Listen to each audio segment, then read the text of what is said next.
Представьте, что за годы своего правления вы успели пережить все. Сначала далекий русский царь Иван Грозный шлет вам дерзкие оскорбительные письма, упрекая в слабости. Затем, ради спасения собственной короны, вы вынуждены отправить на плаху кузину, королеву Шотландии. Католический мир в абсолютном шоке. И кажется, что это ваш финал. Ведь прямо сейчас на Англию идет сильнейший флот планеты. Непобедимая армада. Любой другой правитель сломался бы, но вы Елизавета Тюдор, и вам суждено стать великой. Друзья, прежде чем мы продолжим путь Елизаветы к ее величию, давайте вернемся в один очень важный сентябрьский день.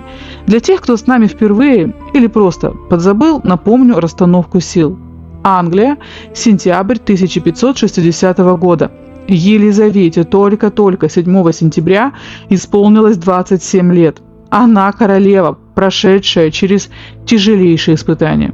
У нее есть абсолютно все, кроме мужа. Но у нее есть любимый мужчина, давайте называть вещи своими именами, Роберт Дадли. Все бы прекрасно, но есть одно гигантское «но». Любимый мужчина прочно и глубоко женат. В 16 веке о разводе ради брака с королевой не могло быть и речи, как бы сильно им обоим этого не хотелось. Вот и весь расклад. На вершине власти молодая королева со своим фаворитом, а где-то в глухой английской провинции живет несчастная, всеми брошенная и тяжело больная Эми Робсарт, законная жена Дадли. Все при дворе прекрасно знали, что она угасает, и со дня на день Роберт вполне законно может стать свободным вдовцом. А теперь представьте себе утро 9 сентября. Виндзорский замок. Роберт Дадли находится в своих покоях, когда к нему буквально влетает запыхавшийся слуга. Весть, которую он принес, навсегда разделит жизнь Роберта на до и после. Эми Робсарт мертва. Казалось бы, вот оно, долгожданное освобождение. Но все оказывается гораздо хуже. Она не просто тихо умерла от болезни в своей постели. Ее нашли со сломанной шеей у подножья лестницы. А это, друзья мои, уже совсем другая история. Итак, занавес открывается. Давайте не будем устраивать дешевый театральный спектакль, а препарируем действия Роберта Дадли с точки зрения чистой логики человека, который в одну секунду оказался в шаге от эшафота.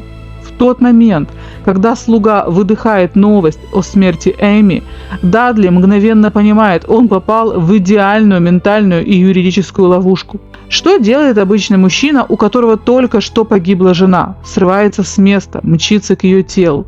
Но в циничном мире Тюдоров такой шаг означал бы чистейшее признание вины. Приедешь в Камнор, вся Англия скажет, что фаворит лично явился заметать следы и душить свидетелей. И он принимает решение остаться в Лондоне, обеспечивая себе железное алиби среди сотен придворных. Но на место катастрофы отправляет своего самого преданного слугу – Томаса Блаунта. Дадли буквально засыпает Блаунта записками вдогонку, требуя невозможного. Найди на это дело самых дотошных, самых жестких и принципиально неподкупных присяжных. Зачем фавориту такая кристальная честность? Роберт Дадли был умным игроком. Он прекрасно понимал, если местные судьи состряпают оправдательный приговор слишком быстро, гладко и слащаво, это будет выглядеть как топорный подкуп. Ему нужно было максимально жесткое, независимое расследование, чтобы хоть как-то отмыть свое имя перед Европой. Итак, преданный слуга Блаунд ускакал в Камнор. А для самого Роберта Дадли начинается главный и самый страшный забег в истории его жизни. Ему нужно срочно, сломя голову, бежать к Елизавете. Почему? Да потому что все его будущее сейчас зависит от того, кто окажется в ее покоях первым. Либо он сам и успеет лично, глядя ей в глаза, поклясться в своей невиновности, либо его злейший враг Уильям Сесил, который спал и видел, как уничтожить фаворита. И теперь с удовольствием принесет этот труп королеве на золотом блюдечке. А теперь давайте откроем двери и перенесемся в покой Елизаветы. Но давайте на пару минут забудем, что речь идет о великой правительнице.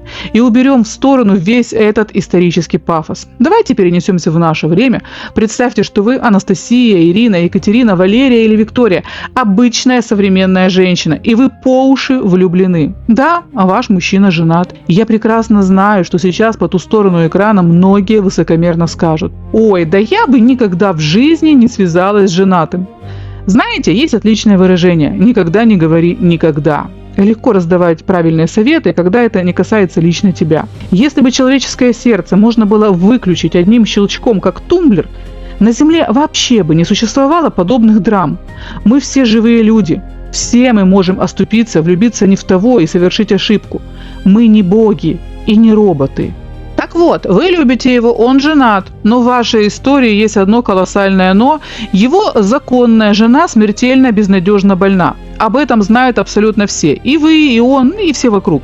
И вы с ним, да, цинично, да, тихонечко, но так уж жизнь устроена. Просто ждете, когда природа возьмет свое. Ну, поплачем потом для приличия на похоронах. А что делать? Зато потом мы наконец-то будем вместе официально. И вы спокойно живете в этом ожидании. И вот, буквально через 2 дня после вашего дня рождения в комнату влетает ваш любимый мужчина. Он бледный, как полотно. Он падает перед вами на колени и, заливаясь слезами, сообщает страшное. Его жена умерла, но умерла не сама. Ее убили, нашли в пустом доме со сломанной шеей. И теперь первый, единственный и главный подозреваемый для полиции, для прессы, для всех ваших знакомых – это он, Роберт, то есть мужчина вашей мечты. И вот он сжимает ваши руки и клянется, что этого никогда не делал. И включите теперь чистую логику. Вы же прекрасно понимаете, ну зачем ему было ее убивать? Какой в этом смысл, если вы оба знали, что ей осталось всего ничего? Зачем брать на душу такой страшный грех и, главное, так подставляться под удар, если время и так играло на вашей стороне? Вы смотрите на человека, которого любите, который не раз доказывал вам свою преданность, и вы ему верите. Друзья мои, мы, люди, так устроены. Роботы, компьютерные программы и диванные критики, может, и не поверили бы. А живые люди, у которых есть сердце, душа, чувства, и те самые пресловутые бабочки в животе, верят. И вы верите ему безоговорочно. А теперь, почувствовав всю эту бурю эмоций на себе, давайте вернемся к Елизавете Тюдор в то самое утро 9 сентября. Так вот, она чувствует ровно то же самое. Она точно такая же влюбленная женщина, которая смотрит на рыдающего у ее ног Дадли и верит каждому его слову. Сердце Елизаветы полностью на его стороне. Но в ее случае над головой висит не просто общественное мнение соседей по подъезду. На кону стоит английский трон, и прямо сейчас Елизавете с разбитым от жалости и любви сердцем нужно сделать свой следующий шаг.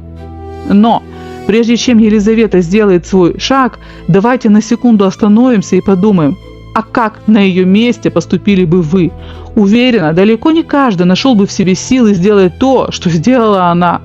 И поступила она так вовсе не потому, что была сухой, черствой и бессердечной, работоподобной женщиной. Нет, именно это мгновенное, леденящее решение и отличает профессионального, прирожденного политика от Марии Стюарт. Да, друзья мои, тут на сцену снова невольно просится наша Маша. Вы же прекрасно помните, что устроила она, когда ее фаворита обвинили в загадочном взрыве и убийстве ее законного мужа.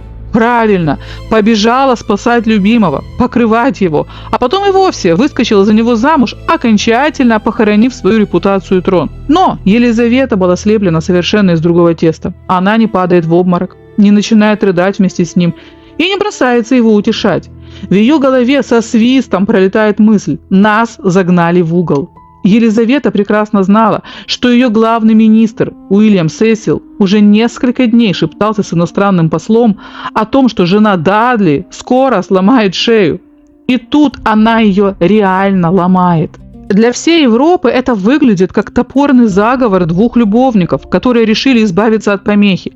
Елизавета понимает, ее корона прямо сейчас висит на волоске. Она не оставляет Роберта у себя под крылышком, напротив. Она смотрит на любимого мужчину и ледяным тоном приказывает: «Ты немедленно уезжаешь из Лондона». Она официально отправляет его под домашний арест, в ссылку, в его поместье Кью. Почему это гениально?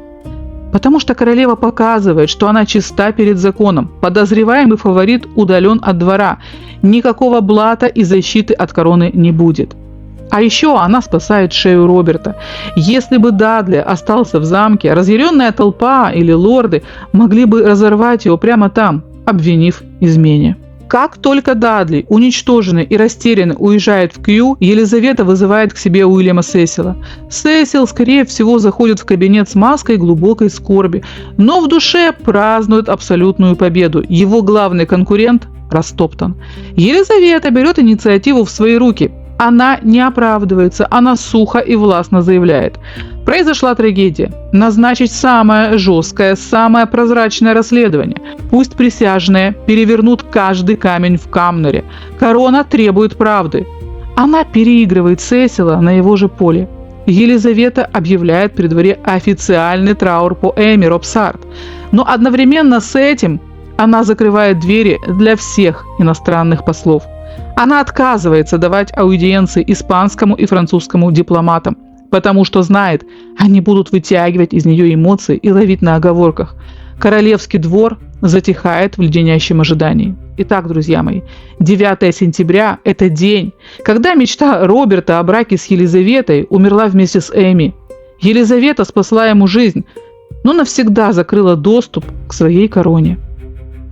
А что же было дальше? А дальше начались два параллельных процесса. Грандиозные похороны и официальное следствие. Давайте начнем с похорон. Роберт Дадли, сидя в своей ссылке, денег не пожалел и закатил супруге поистине королевское прощание. Церковь в Оксфорде буквально утопала в дорогом черном бархате, а на организацию ушла сумасшедшая по тем временам сумма – около 2000 фунтов. На наши деньги это почти $1 миллион. Эми, конечно, было уже глубоко все равно на эту пиар-компанию, но Роберту нужно было отработать на все 100%. А параллельно шел суд. И суд этот вынес официальный вердикт. Несчастный случай. Да, я уверена, вы все прекрасно помните финал нашего прошлого ролика. Мы эту трагедию подробно разбирали и, конечно, пришли с вами к выводу, что при обычном несчастном случае 2 глубокие раны на голове человека не появляются. Так почему же судьи дружно закивали головами и согласились с версией «просто упала с лестницы»? Политическая необходимость. В тюдоровской Англии суды существовали не ради абстрактной справедливости, а ради стабильности государства. Громкие скандалы вокруг короны никому не были нужны.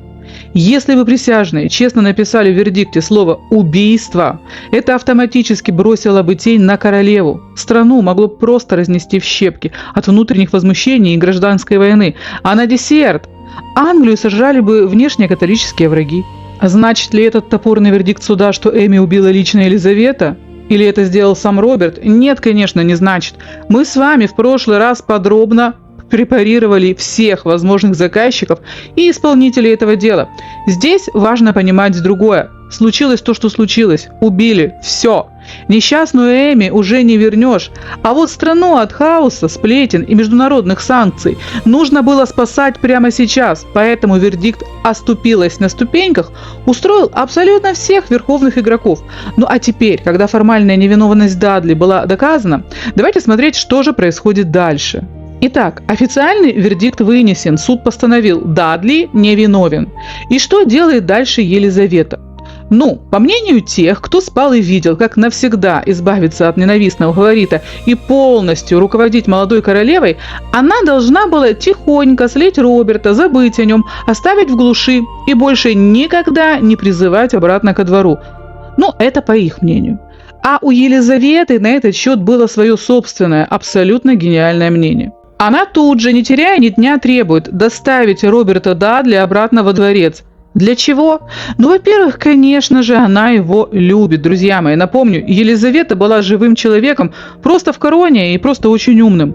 А во-вторых, и это самое важное, Елизавете нужно было в первую очередь показать всем этим умникам, которые окружали ее и считали в тот момент, что они важнее, чем она сама, что командовать парадом отныне будет только она, а они будут ее просто слушать. Она наглядно продемонстрировала, что никто, ни великий министр Сесил, ни король Франции, ни высокомерные послы короля Испании, ни даже условный дядя Петя на лошадке не будут диктовать королеве Англии, кого ей держать в своих покоях и что с этим человеком делать. Она монарх, она сама принимает решения.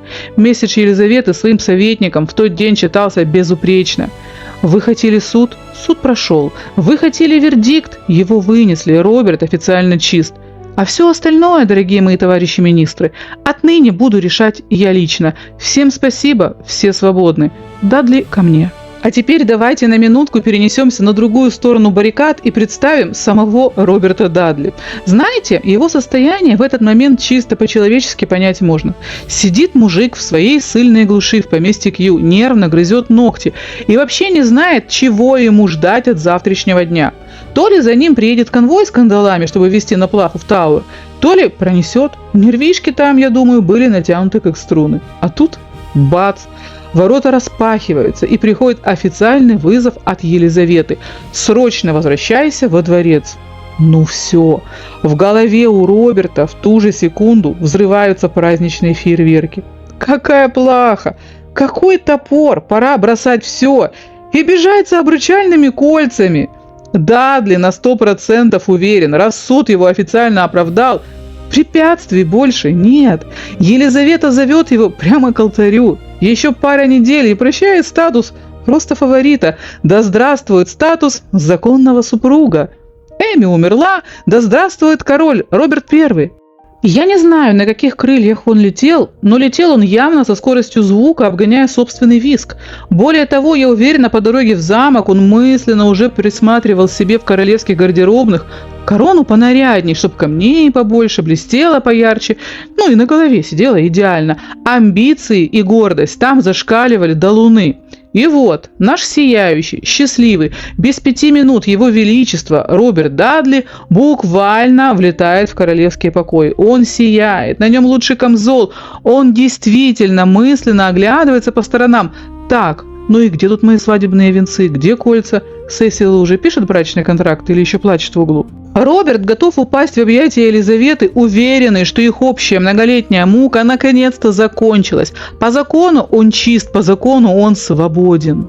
Но вместо радостных слез и криков счастья он натыкается на абсолютную леденящую тишину. Она позволяет ему обнять себя. Возможно, они даже плачут вместе, ведь они действительно любили друг друга. Но, как только первые эмоции утихли, Елизавета берет его руки в свои, сажает против себя и устраивает ему самый жестокий политический разбор полетов в его жизни.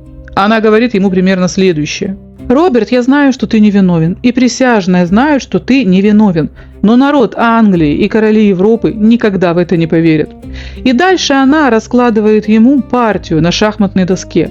Сплетни уже не остановить. Половина Англии уверена, что мы с тобой парочка кровавых любовников, которые убрали несчастную больную женщину ради трона. Если я сейчас, всего через пару месяцев после загадочной смерти твоей жены, выйду за тебя замуж, лорды поднимут восстание. Они не потерпят выскочку Дадли. Франция и Испания только и ждут повода. Они введут войска в Англию под предлогом спасения христианского королевства от королевы-убийцы.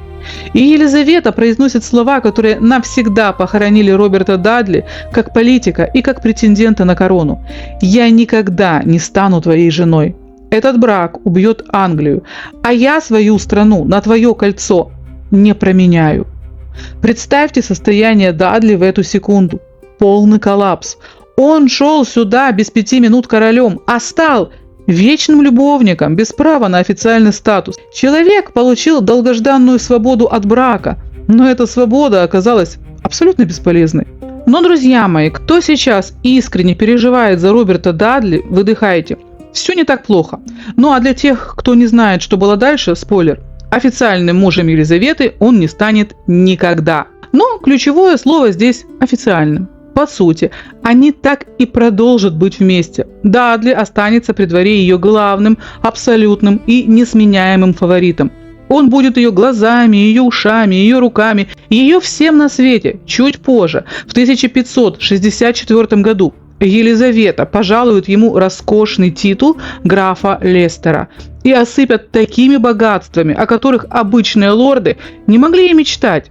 По факту они будут жить как муж и жена, деля радости и государственные тайны, но так и не дойдут до алтаря. И эта история затянется на долгие-долгие годы. Знаете, это были, пожалуй, самые токсичные и одновременно самые страстные отношения в истории Англии. Они будут бешено, до умопомрачения ревновать друг друга. Роберт, пользуясь своим влиянием, будет технично и жестко срывать Елизавете любые переговоры о браке с любым иностранным принцем. Так так не доставайся же ты никому. А Елизавета в ответ будет устраивать ему такие дикие громы и молнии, если Дадли только просто посмеет ласково посмотреть на другую женщину. Они оказались в идеальной ловушке, свободные перед законом, но навечно скованные этой невозможной короной. К Роберту Дадли мы в нашей истории еще обязательно вернемся. Просто запомните, на протяжении всего нашего дальнейшего совместного путешествия этот мужчина будет неотступно находиться рядом с Елизаветой в ее мыслях, в ее покоях и у ее трона. Ну а теперь давайте перевернем эту страницу и перейдем к следующему, невероятно важному и по-настоящему пугающему периоду в ее жизни. Итак, друзья мои, на дворе 1562 год. В Лондон широким шагом заходит очередная эпидемия. И имя ей черная, или натуральная оспа. Давайте мы сейчас с вами, как мы любим, разложим все по полочкам и разжуем нашим человеческим языком, что это вообще за чертовщина такая. Потому что сегодня, слава богу, нам с вами этот ужас даже представить сложно. Начну с главного спойлера, чтобы вы выдохнули. Сегодня этой болезни в природе нет вообще. Черная оспа – это единственная опасная зараза на планете, которую человечество умудрилось полностью и окончательно уничтожить. Произошло это историческое событие относительно недавно. В 1980 году ВОЗ официально объявила, что мы победили. Все. Вирус остался только в закрытых секретных лабораториях. Но в 16 веке до этой победы было еще слишком далеко, как до Луны пешком. В те времена черная оспа была настоящим кошмаром, перед которой бледнели даже самые суровые лорды. Представьте себе вирус, который передается обычным воздушно-капельным путем. То есть вы просто постояли рядом с зараженным человеком, поговорили, и все, вы в игре. Статистика смертности тогда была просто жуткой. Умирало примерно 30% заболевших взрослых. Младенцы и маленькие дети не выживали практически вообще. Там смертность стремилась к 100%. Оспе было глубоко плевать на то, сколько у вас денег в кармане и какой длины ваш шлейф. Она с одинаковым аппетитом косила и нищих в лондонских грязных трущобах, и лордов, и особ королевской крови.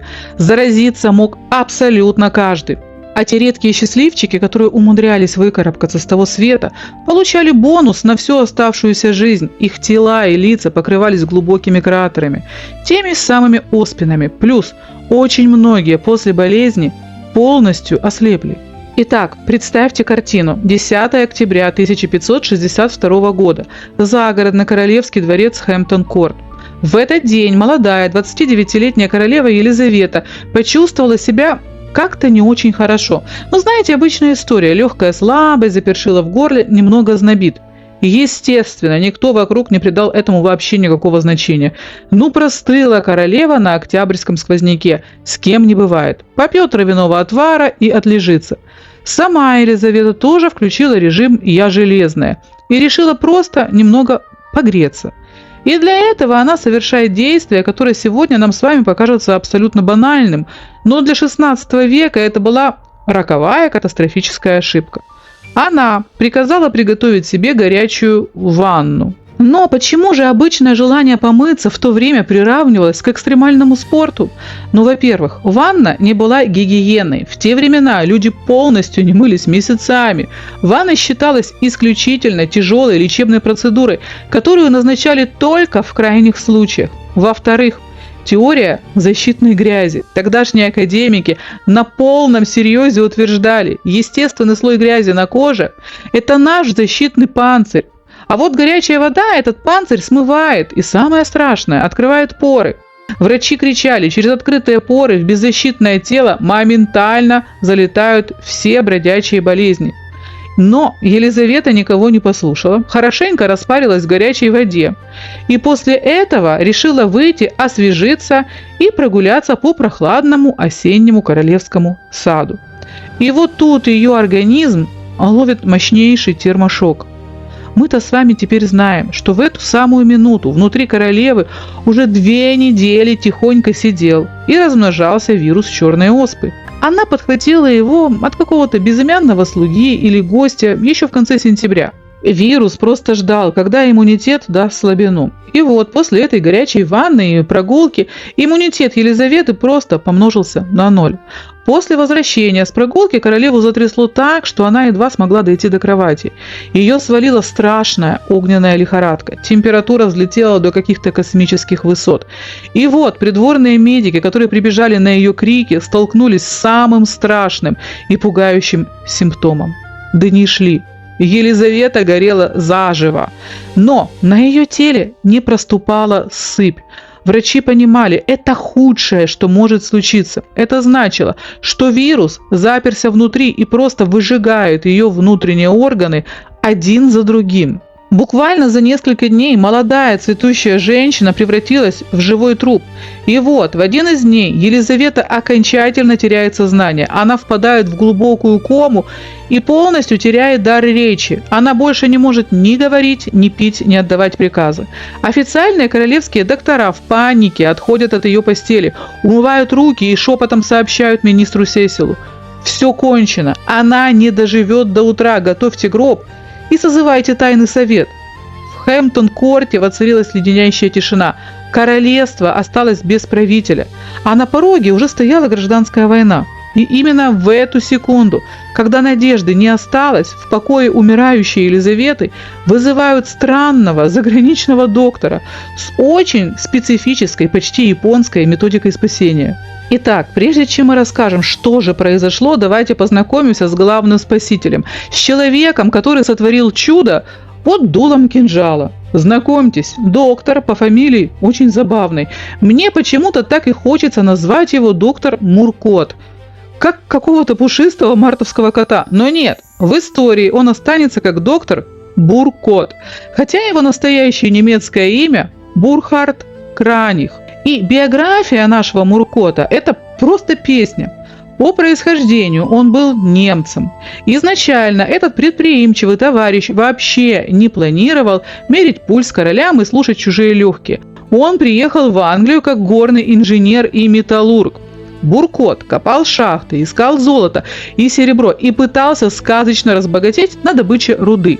Вы спросите: подожди, а как искатель золота вдруг стал врачом? А вот так. Добро пожаловать в 16 век, где границы науки были крайне размыты. В те времена человек, который копался в земле и разбирался в металлах, автоматически считался алхимиком. А от алхимии до медицины всего один шаг.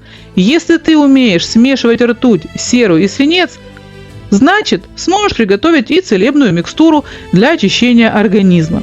Буркот начал изучать медицину не по пыльным заумным книжкам в Оксфорде, а на чистой практике. Он дико увлекся идеями Парацельса, прогрессивного бунтаря от медицины, который лечил людей не молитвами и пиявками, а химическими элементами. Немец ставил эксперименты, смешивал порошки и быстро понял: лечить богатых лордов от хандры и тайных болезней – дело куда более прибыльное и безопасное, чем махать киркой в сырой шахте. В итоге Буркот открыл в Лондоне частную практику. Дипломированные английские врачи из королевской коллегии от него плевались, считали дерзким иностранным шарлатаном, выскочкой и регулярно выписывали ему штрафы за работу без лицензий. Но у Буркота был один жирный плюс. Его термоядерные химические порошки реально работали, а пациенты выживали. Он быстро оброс связями в высшем свете и заработал репутацию человека, который может вытащить с того света, когда официальная медицина уже бессильна. Мужиком он был грубым, резким, хамоватым, но дело свое знал хорошо. И вот однажды нашего немца, хотя в Лондоне все его упорно и ошибочно называли голландцем, вызвали к постели умирающего лорда Хансона. А Хансон, на минуточку, был не просто лордом, а кузеном королевы Елизаветы по линии Болейн. Мужчина натурально угасал, официальные врачи молились, а Буркот пришел, недолго думая, смешал свои секретные порошки и буквально вытащил кузена с того света. Хансон, понятное дело, доктора знатно отблагодарил, и его кошачью фамилию запомнил на всю жизнь. И вот, переносимся в октябрь 1562 года. Елизавета слегла, но она еще при памяти и приказы раздает направо и налево. Видя, как королева горит в лихорадке, преданный кузен прибегает к ней и говорит: «Ваше Величество, у меня есть проверенный человек. Он меня из могилы поднял. Сейчас я его привезу, он вас мигом на ноги и поставит». Привозят Буркота. Наш брутальный немец подходит к королевской постели, осматривает Елизавету, хмурится и сходу, без всякого придворного политеса заявляет: «Да тут и думать нечего, у вашего величества черная оспа». А теперь представьте реакцию Елизаветы. Никаких пятен или сыпи на теле еще нет. Она считает, что у нее обычная простуда, но максимум сильный грипп. А тут какой-то заезжий горлопан ставит ей самый страшный диагноз века. Елизавета взрывается королевским гневом, авторитетно заявляет: «Ты дурак и шарлатан», и с позором выгоняет его из дворца. Оскорбленный в лучших чувствах, немец плюнул, гордо поднял подбородок, собрал свои чемоданы и уехал в Лондон, подальше от этой неблагодарной королевы. Проходит несколько дней, и упс, оказывается, что Буркот-то был абсолютно прав. Елизавете становится все хуже, вирус сжигает ее изнутри, и в итоге она полностью теряет сознание и впадает в кому. Вот тут-то во дворце и начинается тот самый триллер. Королевские светила медицины в панике умывают руки и советуют заказывать гроб. И в эту секунду, когда надежды уже нет, все резко вспоминают про проницательного немца.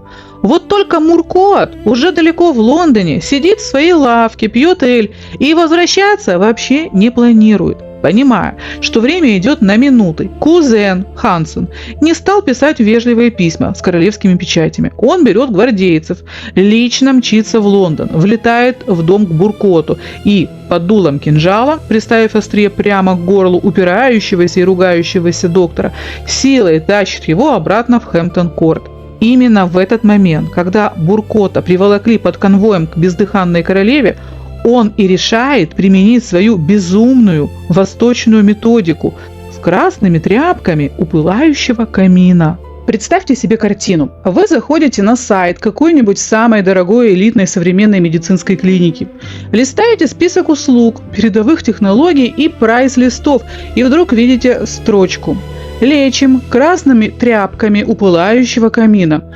Но вы бы точно подумали, что сайт взломали сумасшедшие хакеры и покрутили бы пальцем у виска. Ну и закрыли бы вкладку, конечно. А ведь именно так наш суровый доктор Муркот и спас Елизавету. Никаких шуток. Красные тряпки, ревущее пламя и камин. Давайте теперь подробнее и пошагово разберем, что этот немецкий гений устроил в королевских покоях, пока министры шепотом делили трон. Метод, который он применил в Европе, называли красным лечением. Фишка эта изначально пришла с Востока, из Древней Японии и Китая, где врачи заметили странную связь между цветом окружающей среды и течением болезни. В спальне умирающей королевы Буркот развернул настоящую спецоперацию. По приказу доктора всю роскошную спальню Елизаветы задрапировали тяжелым ярко-красным сукном, закрыли окна красными шторами, убрали светлые ковры, на кровать повесили пунцовые балдахины. Весь мир вокруг королевы стал абсолютно багровым. Находящуюся без сознания Елизавету раздевают и от шеи до пяток плотно закатывают в несколько слоев красной фланелевой ткани. Получился такой плотный кокон. Этот кокон вместе с кроватью подвигают вплотную к огромному камину, в котором приказывают развести яростный ревущий огонь. Ко всему этому Буркот заливают бесчувственной королеве в рот специальное согревающее питье. Логика медиков была поэтичной. Они верили, что красный цвет обладает сакральной силой. Мол, он как магнит притягивает к себе огненную зараженную кровь, выманивая смертоносный яд из жизненно важных внутренних органов на поверхность кожи. Самое поразительное, что уже через пару часов этой экзекуции Елизавета открыла глаза, к ней вернулся дар речи, а ее тело наконец-то покрылось той самой спасительной осповой сыпью. Буркот победоносно ухмыльнулся, а министры бросились креститься. Но почему это сработало с точки зрения современной науки? Педиатры и инфекционисты нашего времени этот случай, конечно же, разбирали. И вот к какому выводу они пришли. Красная фланель тут, разумеется, вообще ни при чем. Елизавету можно было завернуть хоть в серо-буро-малиновую. Все дело в экстремальном искусственном перегреве. Вирус черной оспы дико не любил высокую температуру. Жесткая баня, которую устроил Буркот, заставила сосуды Елизаветы максимально расшириться. Кровь мощным потоком хлынула кожным покровом. Это буквально протолкнуло застоявшуюся сыпь наружу. Организм выдохнул, и кризис, слава тебе, Господи, миновал. Ну, конечно, давайте еще отметим. Елизавета выиграла в генетическую лотерею. У нее был железный, непрошибаемый организм. Доктор Муркот своим камином просто помог ее иммунитету преодолеть критическую точку и совершить рывок. Слава богу, королева выжила. И вот Елизавета открывает глаза. Кризис миновал, она победила смерть. И, конечно же, как любая нормальная женщина, первым делом она требует принести ей зеркало. Что же она там увидела? Да, друзья мои, для молодой женщины, которая привыкла быть в центре внимания, обожала комплименты и искренне считала себя главной красавицей королевства, это был шок. Но давайте сразу сделаем ту самую важную поправочку, о которой все забывают. Елизавета отделалась невероятно легко, просто легчайшим испугом по меркам 16 века. Напомню, в те времена натуральная оспа могла запросто оставить тебя просто калекой. Люди банально слепли, и это было в 100 раз хуже. А лица многих выживших превращались в сплошное уродливое месиво. Далеко за примером ходить не надо. Родная фрейлина и близкая подруга королевы Мэри Сидни, которая неотлучно сидела у ее постели и вытирала ей пот, заразилась от Елизаветы этой же оспой. Так вот, Мэри вышла из своей спальни настолько страшно изуродованной, что до конца своих дней больше никогда не поднимала плотную вуаль с лица. Она просто не могла показывать людям свое лицо. У Елизаветы ничего подобного не произошло. Вирус оставил ей на память всего несколько глубоких оспин, в основном на щеках и на носу, для обычной жизни вообще не критично. Но почему же тогда для королевы Англии эти несчастные несколько ямок на лице стали личной катастрофой? Добро пожаловать в 16 век, друзья мои. В те времена безупречная, гладкая, молочно-бледная кожа была не просто «Ой, какая же я сегодня красивая». Это был главный социальный и политический маркер.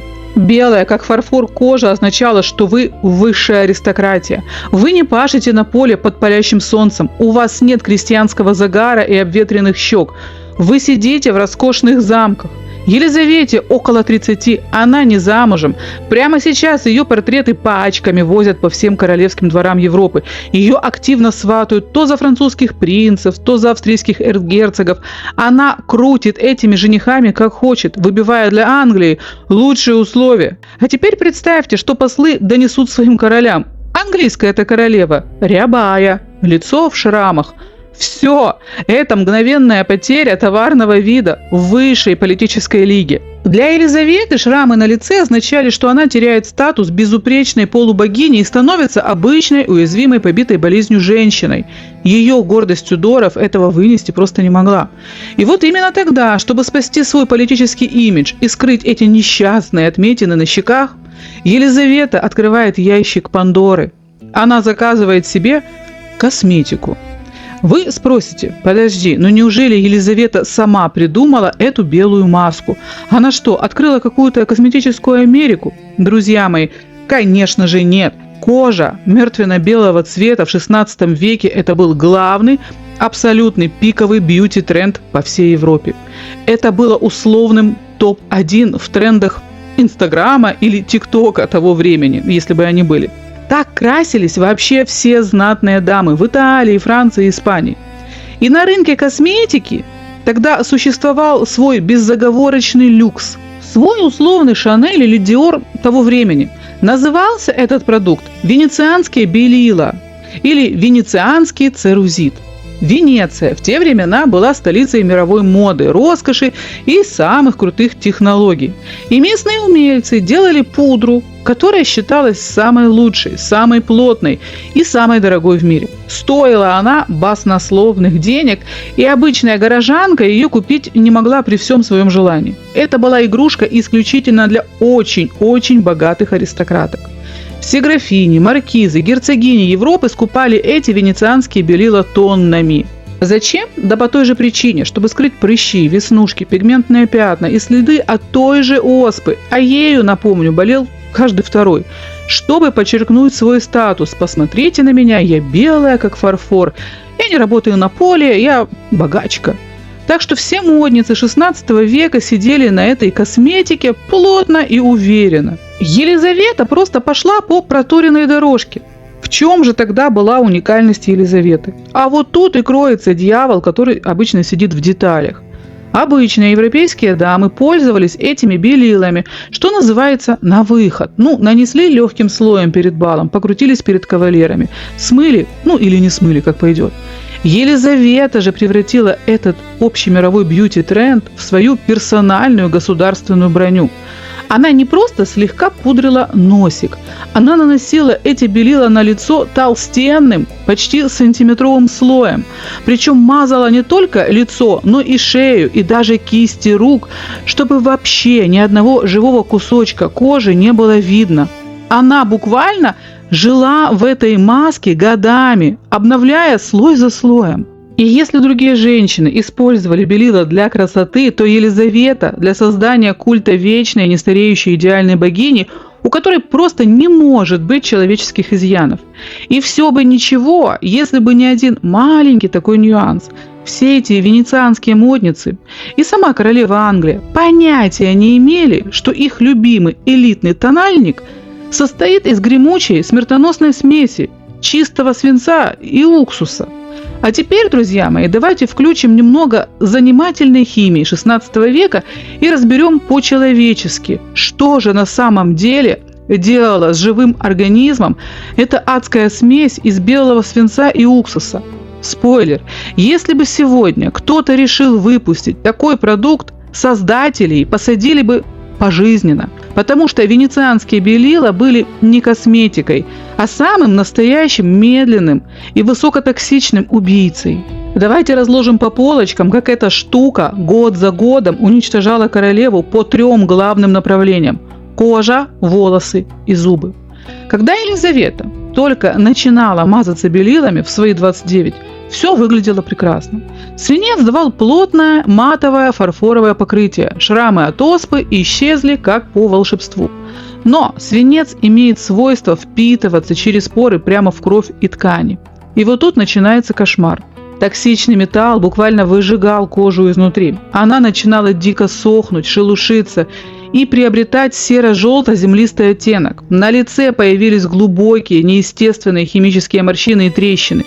И вот здесь Елизавета попала в ловушку, из которой уже не было выхода. Она просыпалась утром, смотрела в зеркало и видела, что ее лицо выглядит еще хуже, чем вчера. Что она делала? Правильно. Она брала еще более толстый слой свинцовых белил и замазывала эти трещины, как строительной шпатлевкой. В конце ее жизни эта маска на лице была толщиной почти в сантиметр. Кожа под ней просто задыхалась и гнила. Хроническое отравление свинцом бьет по всему организму. И первый заметный удар всегда приходится на волосяные луковицы. У Елизаветы начали выпадать ее знаменитые рыжие волосы. Но заявить миру «Привет, я лысею от тональника» королева, конечно же, не могла. Поэтому в ход пошла тяжелая артиллерия – парики.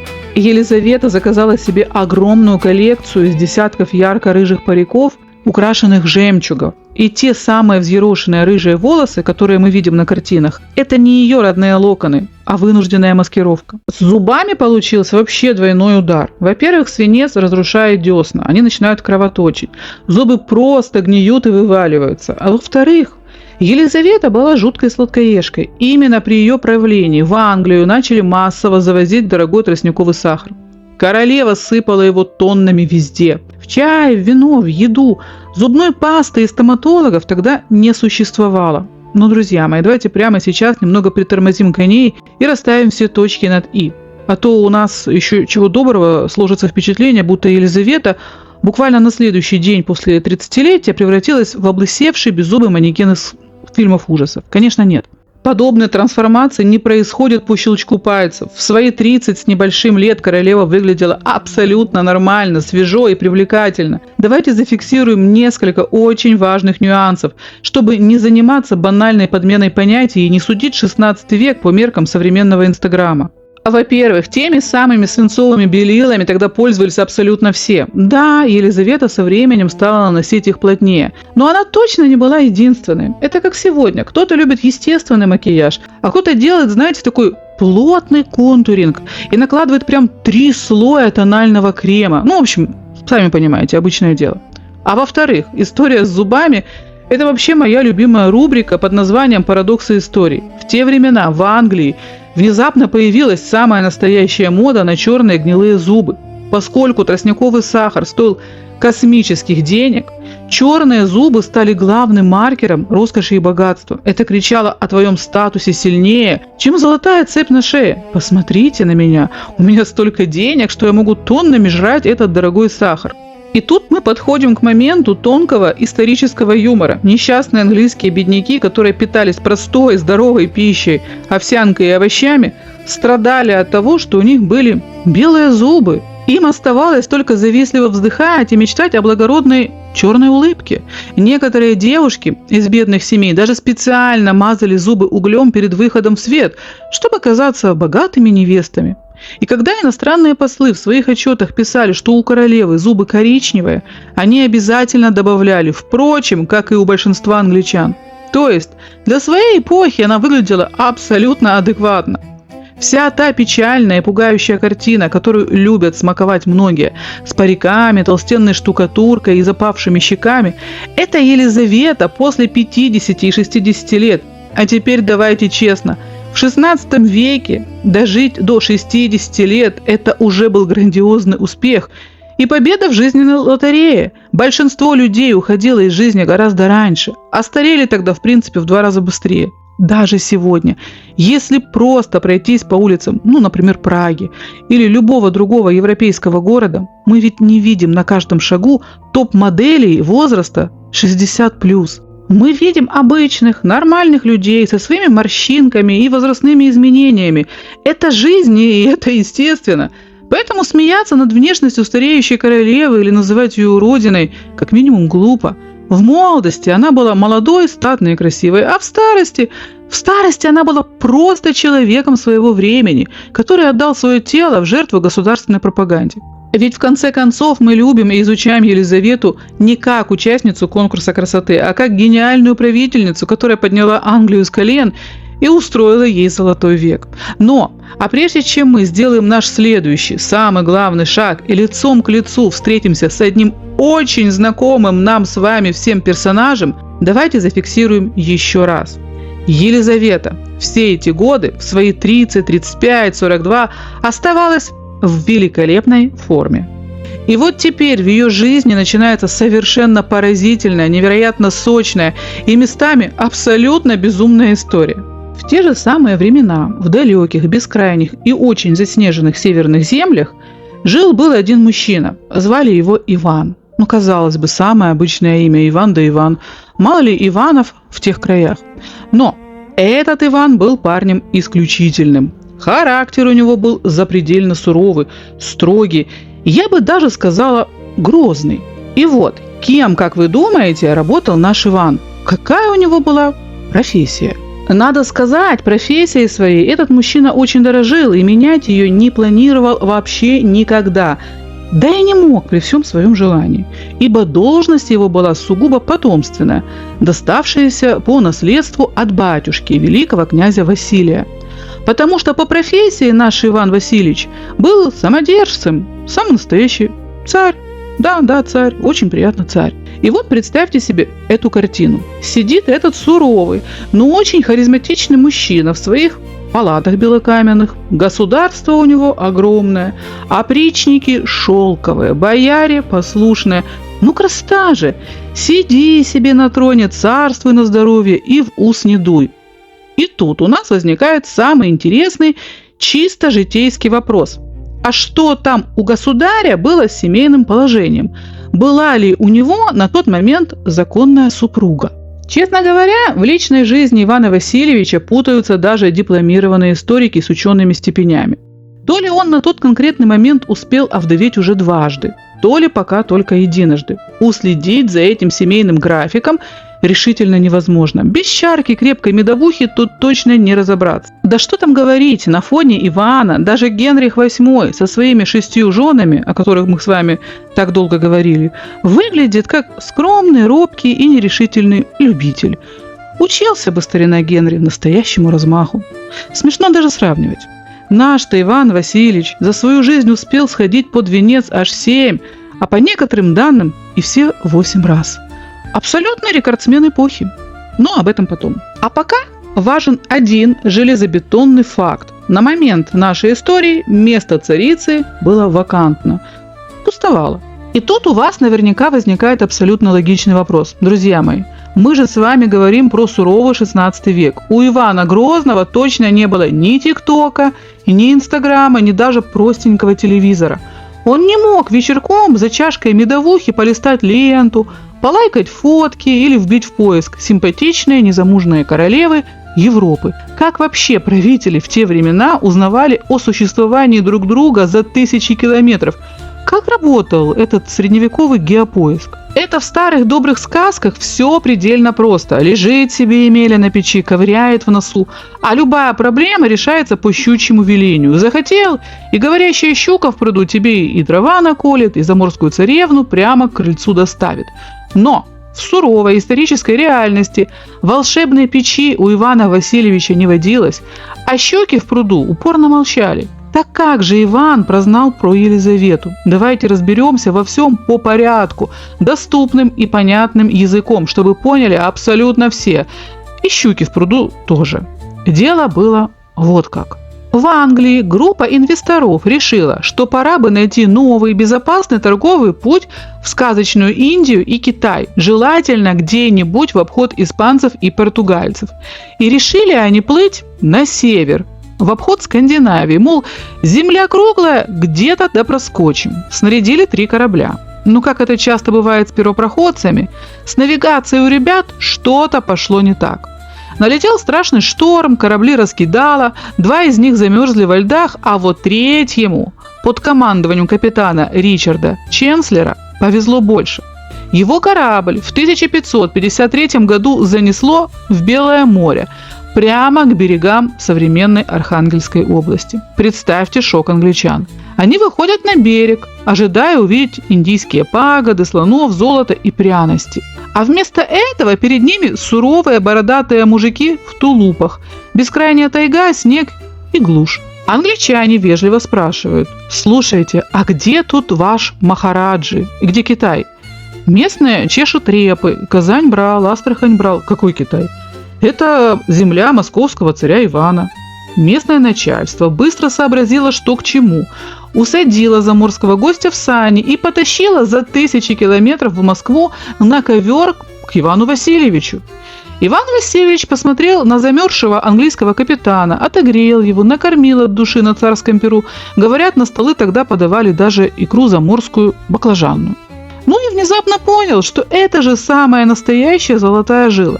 Дело в том, что у России тогда были огромные проблемы с торговлей. Выхода к Балтийскому морю не было. А все европейские товары шли через вредных соседей – поляков, литовцев и шведов. Те драли дикие пошлины, а главное – не пускали в Москву европейских инженеров и оружие. А тут англичане сами приплыли по морю. Царь моментально включает режим гениального предпринимателя. Он дает англичанам фантастические льготы. Право торговать по всей России вообще без пошлин. В Лондоне тут же создается легендарная московская компания. В Москву рекой потекли английские товары. Качественное сукно, олово, порох, свинец и самое главное – новейшее европейское оружие для его армии. Взамен англичане тоннами вывозили из России роскошные меха, воск, мед и лес. В Москве открывается целое английское подворье. Кстати, палаты старого английского двора до сих пор стоят.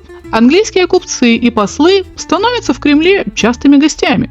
А Иван Васильевич, как человек крайне любознательный, любил посидеть с этими заморскими гостями, порасспрашивать их за жизнь. Ну, рассказывайте, мужики, как там ваш остров поживает? Кто у вас государством рулит? Кабинет министров? Управдом какой-нибудь? А купцы ему в ответ: да нет, ваше царское величество, умер наш король Эдуард, и теперь на престоле у нас девица, зовут Елизавета, молодая, рыжая, характер кремень, и самое потрясающее – абсолютно незамужняя. И вот тут, друзья мои, Ивану приходит в голову мысль: Хотя есть сильное подозрение, что идея эта родилась вовсе не в его царской голове, а просто на престоле в этот самый момент. Его временно замещал сумасшедший управдом из 20 века. Тут история скромно умалчивает. Но в любом случае, Ивану Васильевичу пришла в голову мысль, гениальная, но во всяком случае ему самому так показалось. Грозный царь рассуждал чисто по-мужски и очень масштабно. Так, стоп. Я царь-самодержец, она царица, на престоле сидит крепко, профессию менять никто из нас не планирует. Мы идеальная пара. Если мы сообразим этот союз, все остальные королевства от зависти дружно схватятся за сердце и поумирают. Какая партия? Женимся и будем вместе царствовать и всем владеть. Но был у царя в этой схеме и еще один весомый нюанс. План, который на современном языке назывался бы запасной аэродром. И пускай никаких самолетов в XVI веке еще и в помине не было, острая необходимость куда-то очень резко катапультироваться у Ивана Васильевича назревала нешуточная.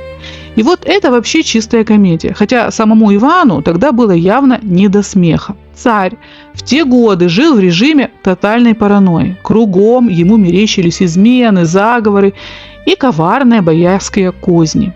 Он на полном серьезе опасался, что однажды в Москве вспыхнет бунт, его попросят с вещами на выход и придется срочно делать ноги.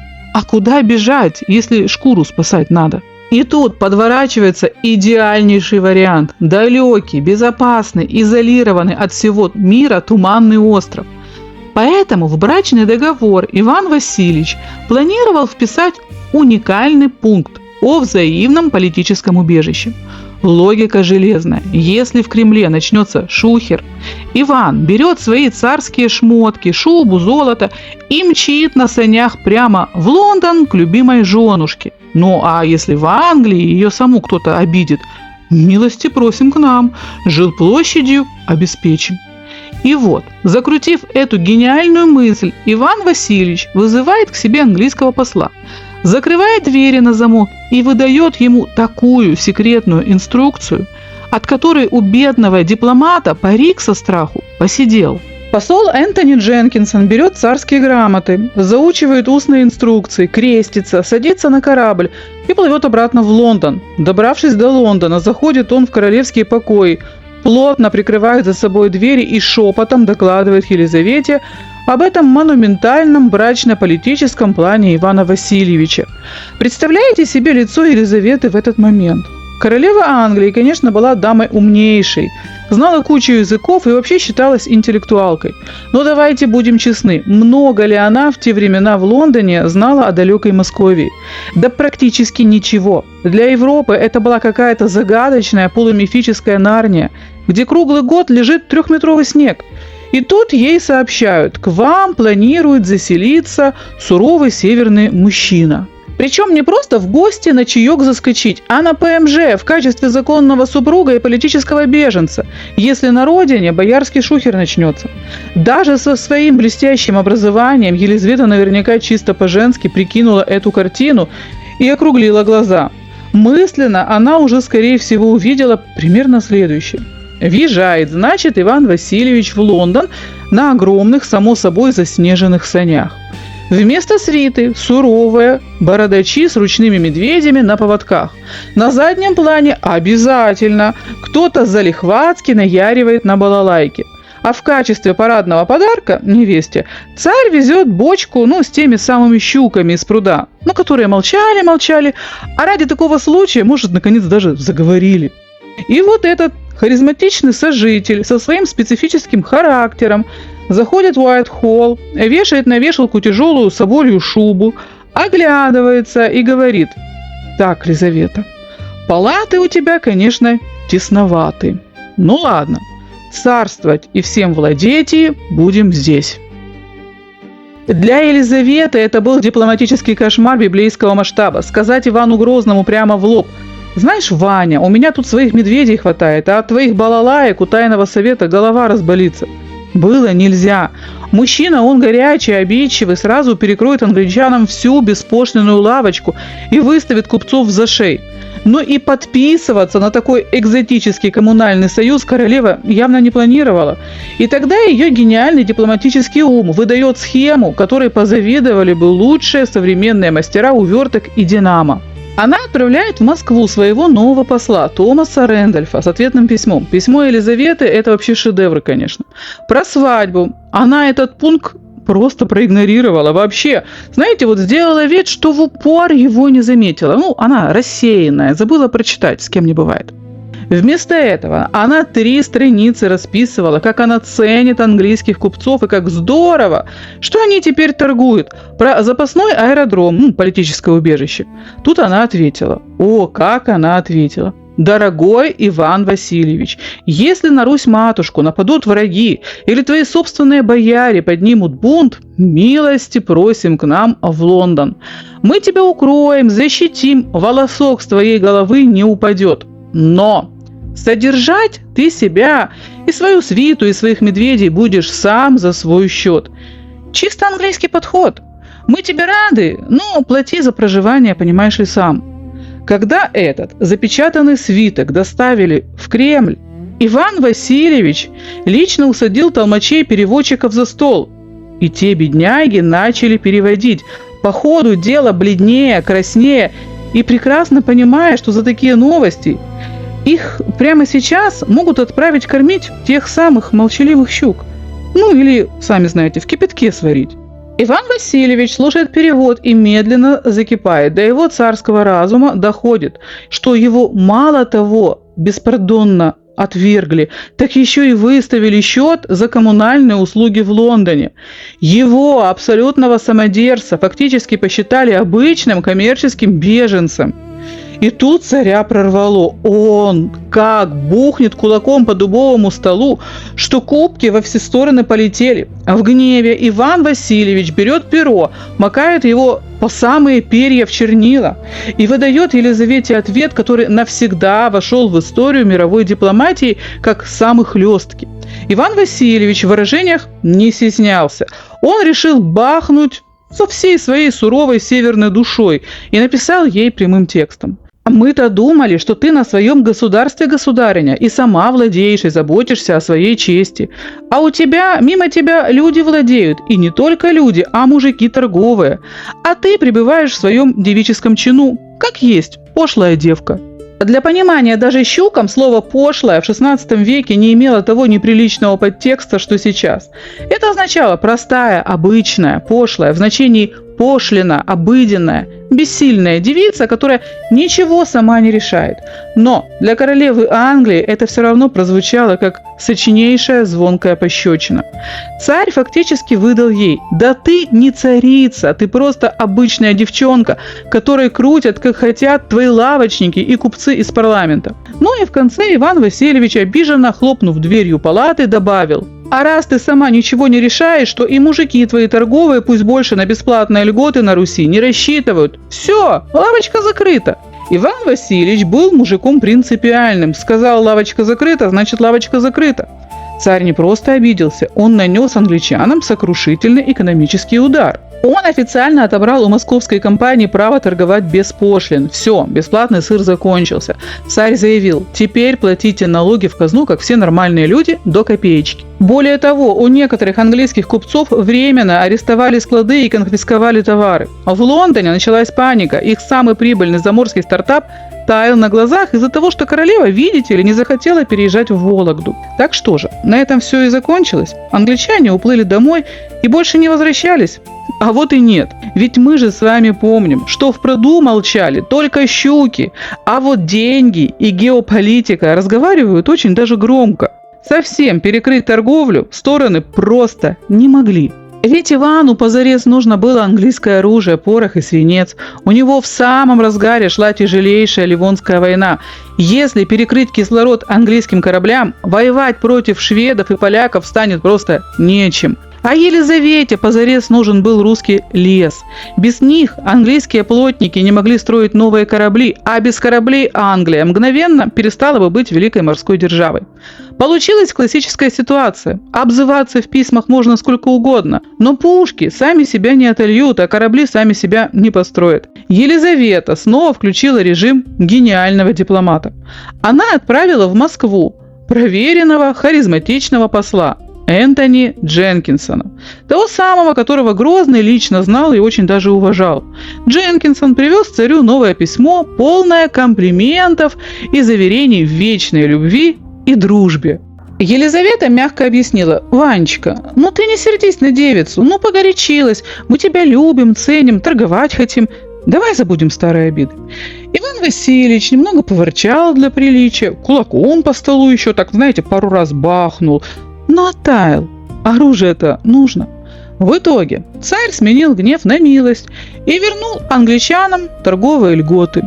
Купцы со вздохом облегчения вернулись на свои московские палаты, корабли снова поплыли по Белому морю, и бизнес закрутился с прежней силой. Брак не состоялся, но вот торговля устояла. Ну что, друзья мои, пришла пора красиво попрощаться с нашим Грозным Иваном Васильевичем и подвести итог этого эпичного неудавшегося переезда. А итог, надо сказать, получился с налетом иронии. Оглядываясь назад, понимаешь, абсолютно все царские переживания были напрасны, никто его не сверг. Вопреки всем страхам царя, московский трон под ним так и не зашатался. Никакие коварные бояре его с вещами на выход не попросили. Иван Васильевич благополучно оставался при своем любимом деле до самого последнего вздоха. Так что паковать царские шмотки, корону и фамильное золото в чемоданы, чтобы посреди ночи прыгать в сани до Ла-Манша, так и не пришлось. Гордый отказ рыжей английской королевы ничуть не сломал нашего холостяка. Иван Васильевич вообще не из тех мужчин, кто долго страдает по бывшим. Он вздохнул, закрыл английский гештальт и благополучно сходил под венец еще несколько раз, собрав в итоге свою легендарную коллекцию из 7 или 8 цариц. Иван Васильевич покинул этот мир в 1584 году в возрасте 53 лет, тихо и мирно, что для него вообще редкость, прямо во время игры в шахматы. Елизавета переживет его почти на 20 лет.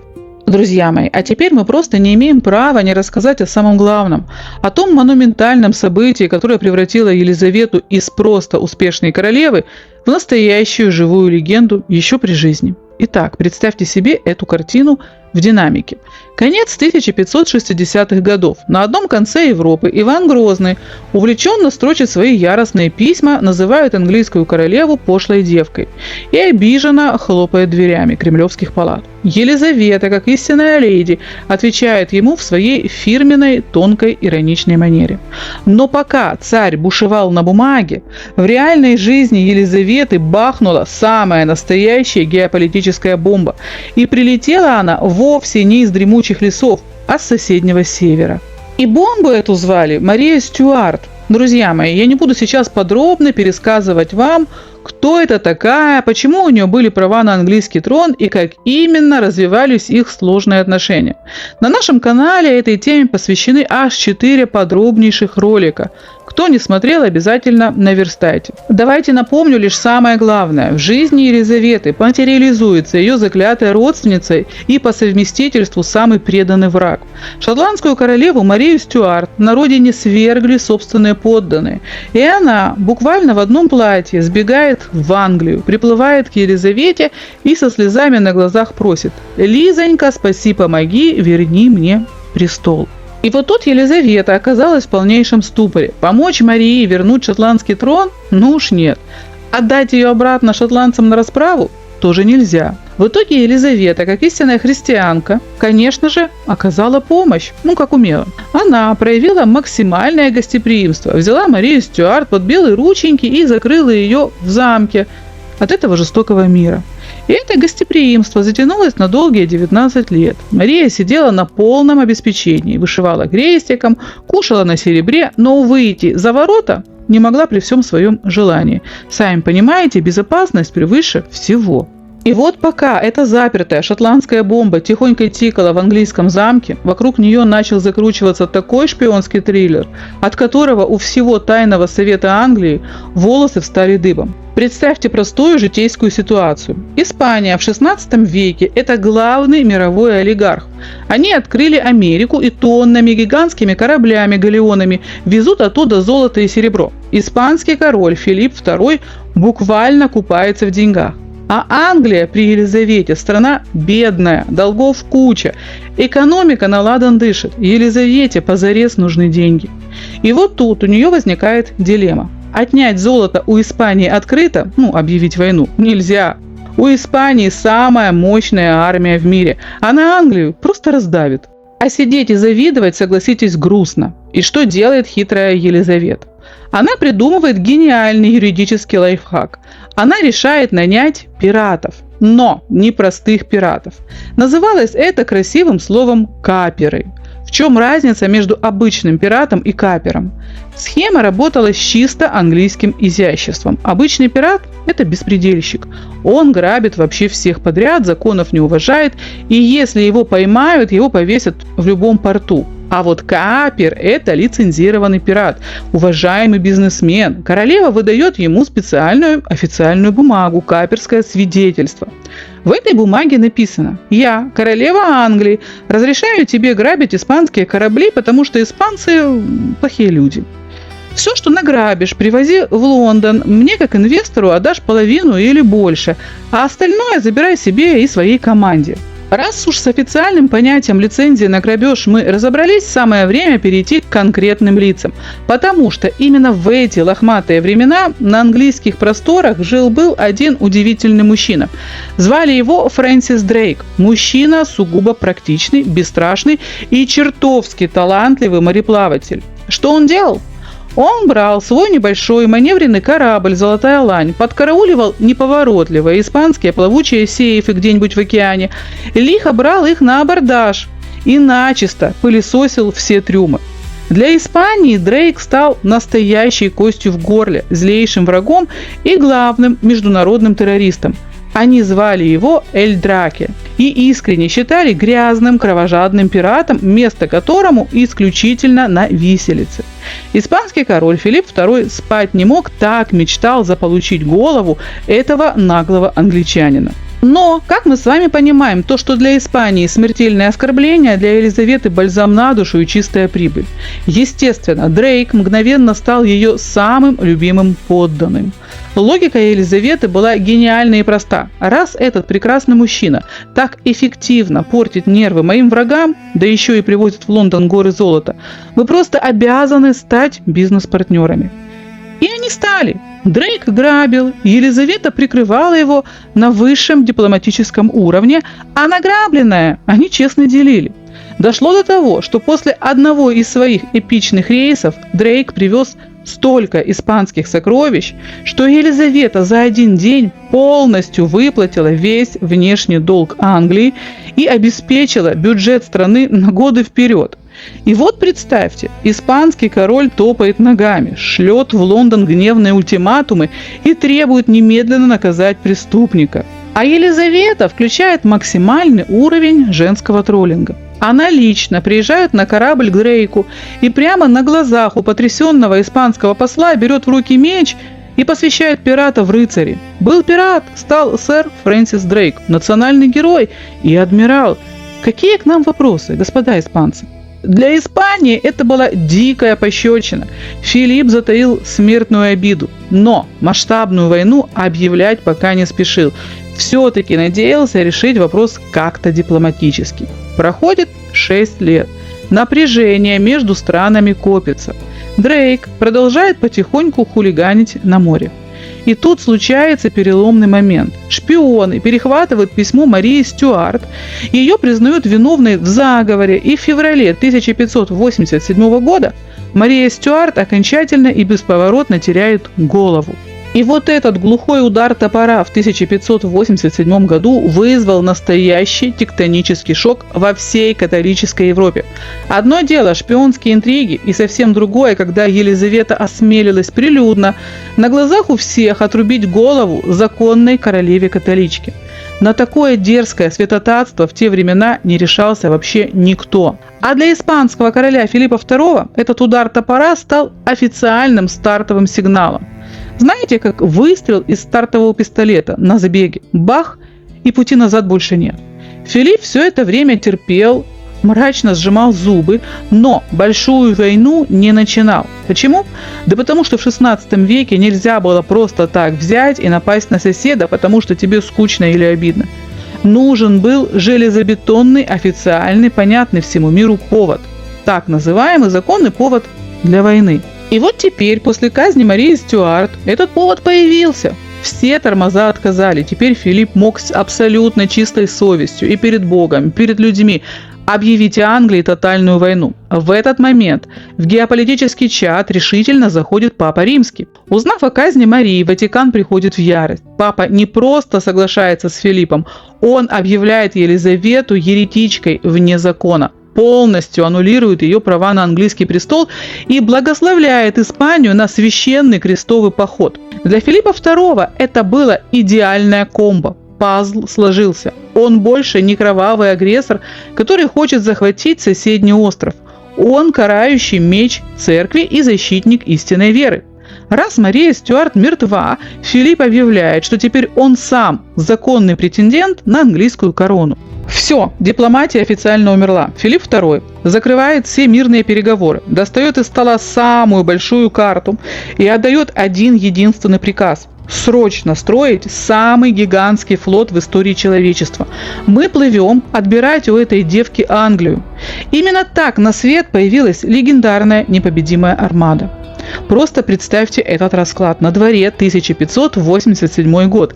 И Англия – это маленький, изолированный, бедный остров на задворках Европы. А против нее объединился весь католический блок во главе со сверхдержавой Испанией, у которой денег и ресурсов больше, чем у всех остальных стран вместе взятых.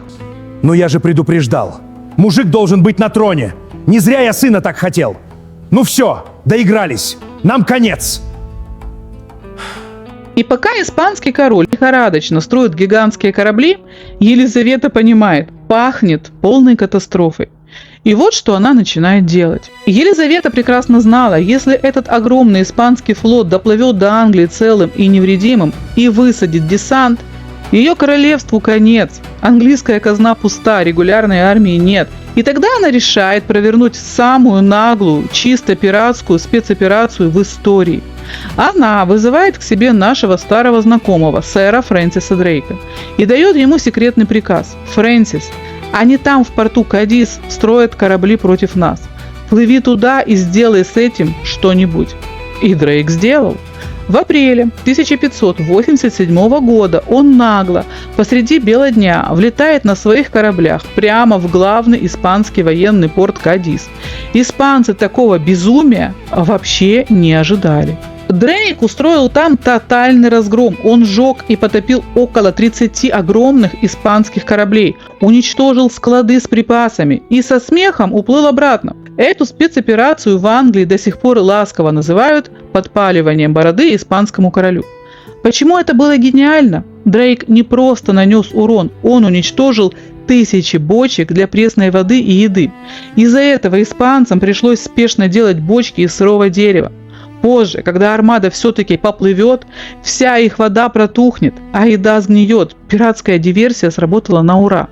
А главное, Дрейк выиграл для Елизаветы целый год драгоценного времени. Пока Филипп II в ярости перестраивал сожженные корабли, Елизавета превратила Англию в единый военный лагерь. Денег на постройку сотен новых военных кораблей у нее по-прежнему не было, поэтому она сделала ход конем. Королева объявила тотальную мобилизацию всех коммерческих судов. Каждый купец, рыбак или лавочник, у которого была хоть какая-то посудина, способная держаться на воде и нести на себе пушку, был обязан передать ее в распоряжение адмиралов. Так, пиратские шхуны и торговые корыта стали защитниками Родины. По всему южному побережью Англии, на вершинах самых высоких холмов, Елизавета приказала построить огромные деревянные вышки с бочками, набитыми смолой и хворостом. Это был аналог тревожного чата. Если дежурный на холме замечал на горизонте испанский парус, Он мгновенно поджигал свой костер. Смотритель на соседнем холме видел огонь и поджигал свой. Эта огненная цепочка работала с невероятной скоростью. Новость о приближении врага долетала от самого дальнего побережья до Лондона всего за пару часов. Вся страна мгновенно узнавала, что пора хвататься за оружие. И вот когда этот безумный наспех сработанный английский механизм был готов, наступило лето 1588 года. Год задержки подошел к концу. И в один из дней сигнальные костры по всему побережью Англии вдруг вспыхнули один за другим. На горизонте показалась она, непобедимая армада, закрывающая собой все море. Испанцы привыкли воевать по старинке. Их тактика называлась абордаж. Подойти на свои огромные плавучие пятиэтажки вплотную к врагу, зацепить его крюками, перепрыгнуть толпой на чужую палубу и устроить рукопашную резню. Благо, лучшей пехоты, чем испанская, в мире тогда не было. Но сэр Фрэнсис Дрейк и английские адмиралы не были дураками. Они сказали, махача на палубах не будет. Английские корабли были маленькими, узкими и юркими. На них стояли новые дальнобойные пушки, которые стреляли гораздо дальше испанских. Англичане включили режим «укуси и убеги». Они просто кружили вокруг огромных, неповоротливых испанских кораблей на безопасном расстоянии и расстреливали их, как в тире. Испанцы полили в ответ, но их ядра просто беспомощно падали в воду, не долетая до англичан. Поняв, что сходу Англию не взять, армада встала на парковку у берегов Франции, в Кале, чтобы подождать подкрепления. И вот тут Дрейк провернул свою самую знаменитую пиратскую хитрость.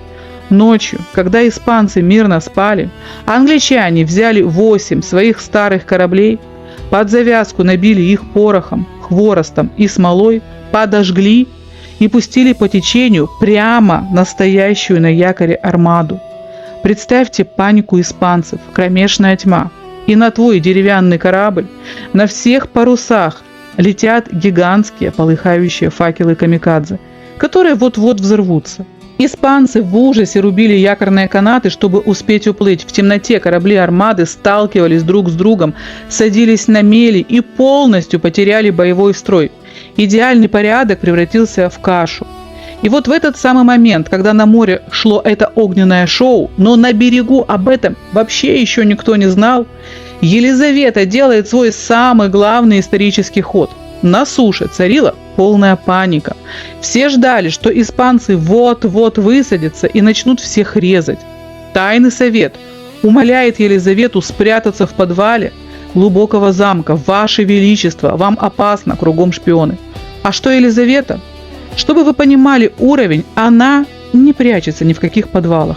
Она снимает свои пышные королевские юбки, надевает поверх белоснежного платья стальную мужскую кирасу, нагрудник, берет в руки серебряный маршальский жезл, садится на белоснежного коня и без всякой охраны выезжает к своим солдатам в лагерь Тилбери. Для тех времен это было немыслимое шоу. К перепуганным фермерам с вилами, которые и были армией, выезжает рыжая королева-воин, сияя сталью на солнце. Моральный дух армии взлетел до небес. И там, на коне, она произносит речь, которую сегодня учат во всех учебниках. Елизавета гениально повернула свою главную слабость, то, что она женщина, в свою главную силу. Она сказала: «Да, у меня тело хрупкой женщины, но у меня сердце короля, и притом короля Англии. И если кто-то в Европе посмеет переступить границы моего королевства, я сама возьмусь за оружие, сама стану вашим генералом». Когда она закончила, солдаты просто взревели от восторга. Они поняли, что за такую королеву реально не грех и жизнь отдать. Буквально через пару дней после этой великой речи в лагерь прискакали взмыленные, уставшие, но безумно счастливые гонцы от сэра Фрэнсиса Дрейка. Они привезли потрясающие новости. Ваше Величество, распускайте ополчение по домам. Бой на суше отменяется. Мы их сожгли у Кале, а остатки флота сейчас в панике улепетывают на север. Напряжение, которое держало всю Англию за горло несколько месяцев, наконец-то спало. Испанская армада, оставшись без якорей и с протухшей водой, пытается обогнуть Англию с севера через суровые скалы Шотландии и Ирландии. И тут в игру вступает тот самый шторм, который англичане благоговейно назовут протестантским ветром. Гигантские испанские корабли просто размазало по прибрежным рифам. Домой в родную гавань вернулась едва ли половина армады. Испанский король Филипп II, закрывшись в своей спальне, впадает в жесточайшую депрессию. Великая Испанская империя получила такой удар по самолюбию и кошельку, от которого уже никогда полностью не оправится. Елизавета мгновенно монетизирует эту победу в чистую народную любовь. Она выпускает памятные медали с надписью «Бог дунул», и они рассеялись. Она окончательно закрепляет за собой образ Глорианы, живой богини, девы-воительницы, которую охраняют небеса. Никто в Англии больше не смеет пикнуть, что женщина на троне – это какая-то ошибка. Маленькая, бедная Англия официально открывает дверь в свой золотой век и начинает превращаться в главную морскую сверхдержаву планеты. Да, друзья мои, моя дочь стоит 10 сыновей. Учитесь.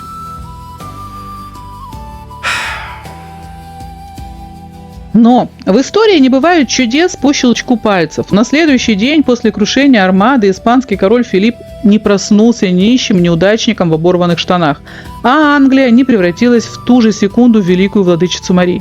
Все это происходило постепенно, шаг за шагом. Но именно тогда, летом 1588 года, старый мир дал трещину. Давайте разложим по полочкам, что же произошло со всеми нашими героями дальше. Для испанского короля это был грандиозный позор. Узнав о гибели своего великого флота, Филипп на несколько дней заперся в спальне и ни с кем не разговаривал. Но Испания в тот момент все еще оставалась богатейшей сверхдержавой мира, потому что галеоны с американским золотом продолжали плыть в Мадрид. Филипп стиснул зубы и сделал выводы. Он уволил бездарных адмиралов, аристократов, провел масштабную военную реформу и начал лихорадочно строить новые корабли. Но теперь уже по английскому образцу. Маленькие, быстрые, с хорошими пушками. Чтобы вы понимали, война между Англией и Испанией после этого тянулась еще долгих 16 лет. Филипп даже умудрился собрать еще 2 новые армады.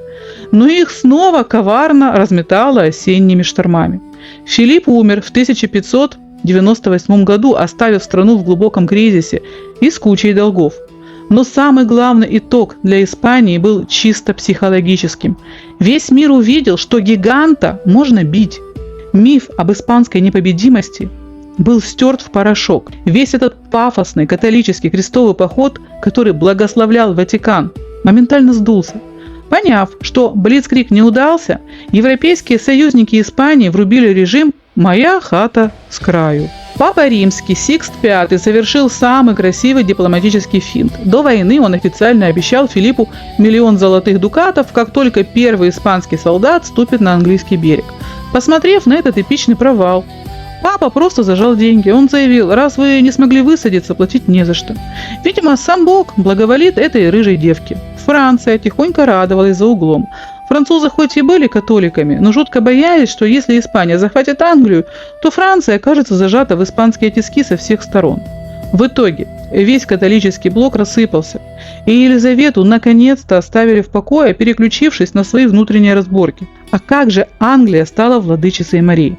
А вот тут все нужно рассказать подробно. У Елизаветы по-прежнему не было денег в казне, чтобы построить огромный государственный военный флот. Государство было бедным. Как же тогда она выиграла эту гонку? Она включила мозг и сделала ставку на частный бизнес. Раньше испанцы никого не пускали в Атлантический океан и Америку. Теперь, когда их флот был потрепан, английские купцы поняли: дорога свободна, пора зарабатывать. Английские бизнесмены начали массово строить мощные торговые суда, которые были отлично вооружены пушками на случай встречи с пиратами. В 1600 году Елизавета подписывает указ о создании знаменитой Ост-Индийской компании. Купцы скидывались деньгами, отправляли корабли в Индию, Китай и Америку, привозили оттуда тонны специй, шелка и чая, богатели сами и отстегивали огромные налоги в карман Елизавете. Простыми словами, Англия стала великой морской державой не потому, что королева построила кучу военных кораблей за счет налогов, а потому, что она сумела создать условия, в которых английским купцам и пиратам стало дико выгодно строить корабли, торговать, и грабить по всему миру. Именно эти частные купеческие зубы, подкрепленные огромными деньгами, за следующие 100 лет и превратят маленькую бедную Англию в гигантскую Британскую империю, над которой никогда не заходит солнце. Англия за считанные десятилетия превратилась из забитой европейской окраины в главный экономический и колониальный хаб планеты. Англичане наконец-то доплыли до берегов Северной Америки и основали там свою первую колонию. Как они ее назвали? Эвергиния, в честь Елизаветы, королевы-девы. Именно отсюда, с этого маленького кусочка земли, позже вырастут будущие Соединенные Штаты Америки. Торговые корабли Ост-Индийской компании начали привозить в Лондон столько денег, шелка, чая и специй, что Темза буквально лопалась от богатства. Англия превратилась в огромную купеческую империю. Над ней действительно больше никогда не заходило солнце, потому что ее колонии раскинулись по всему земному шару. А за всем этим величием, за блеском короны, за грохотом пушек, которые сокрушали величайшую империю мира, за титулом владычицы морей, стояла она, та самая маленькая девчонка, которую собственный отец когда-то вычеркнул из истории, презрительно назвав досадной ошибкой. Но прежде чем поставить точку в земной жизни этой великой женщины, нам придется ненадолго вернуться назад, к человеку, который любил ее всю жизнь, к Роберту Дадли. Отношения Елизаветы и Роберта никогда не были простыми. Не забывайте, мы говорим про суровый 16 век. Что такое для породистого, амбициозного мужчины годами сидеть у ног женщины, пусть и королевы, в статусе вечного кавалера без официальных прав? И я вижу, как в комментариях под этим видео потянулись пальцы писать у многих: «Ой, да ладно, хотел бы он на ней жениться, если бы она не была королевой». Слушайте, друзья мои, если бы таковы выросли бы во рту грибы. Мы имеем дело с реальностью. Она была королевой, а он хотел на ней жениться. Но Елизавета сделала свой выбор. Государство оказалось важнее личного счастья. И Роберт Дадли просто сломался, он устал ждать. В 1578 году в этой затянувшейся драме взрывается настоящая бомба. Роберт Дадли тайно женится, и ладно бы его избранницей стала какая-нибудь тихая графиня. Нет. Он берет в жены Летис Ноллис, близкую родственницу королевы, внучку Марии Болейн. Нравилась ли ему Летис? О да, еще как. И тут кроется самый циничный и одновременно грустный момент этой истории. Летис была фантастически пугающе похожа на Елизавету. Тот же разлет бровей, те же огненно-рыжие волосы, тот же острый взгляд и царственные манеры. Дадли, понимая, что оригинал ему никогда не достанется, просто купил себе максимально точную копию. Ему нужен был законный наследник, ему нужна была женщина. Когда Елизавета об этом узнала, во дворце дрожали стены. Ее ярость была страшной. Она швыряла вещи, кричала и навсегда запретила Летис появляться при дворе. А Дадли отправила в глубочайшую опалу. Она была смертельно уязвлена. И как королева, и, конечно же, как женщина.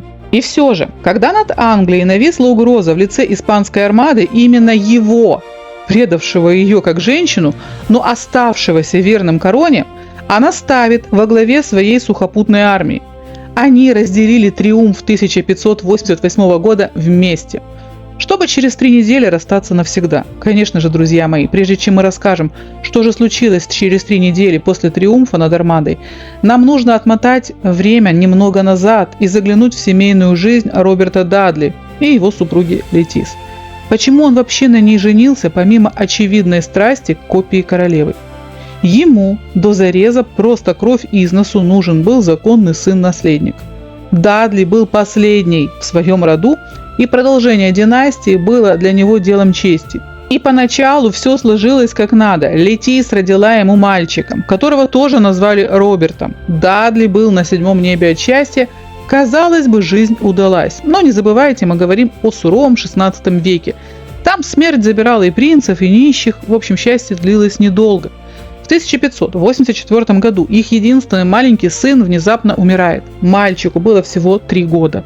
Для Дадли это был сокрушительный удар, от которого он так и не оправился. Их брак с Летис дал глубокую трещину. Да, Внешне они оставались парой. Летис играла роль преданной жены, но той прежней близости между ними уже не было.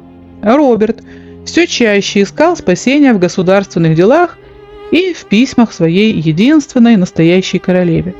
И вот представьте себе картину. Август 1588 года. Грандиозная победа над Испанией. Роберту Дадли, 56 лет. Для той эпохи возраст почти старческий. Стресс, груз прошлых потерь и недели, проведенные в сыром, грязном военном лагере, окончательно добивают его здоровья. Елизавета видит, что ее верный Робин тает на глазах. Она искренне переживает за него и буквально силой отправляет его лечиться на знаменитый целебный курорт Бакстон на воды. Летис, как и положено законной супруге, едет вместе с ним.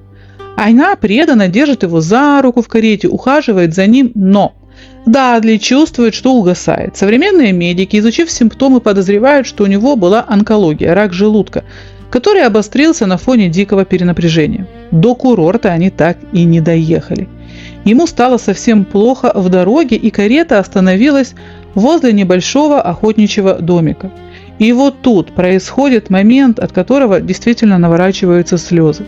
29 августа 1588 года, чувствуя страшную слабость, Роберт садится писать письмо Елизавете. Он был невероятно окрылен ее недавним вниманием на празднике Победы. В этом письме нет ни жалоб, ни стонов. Он, как истинный рыцарь, скрывает, насколько ему худо.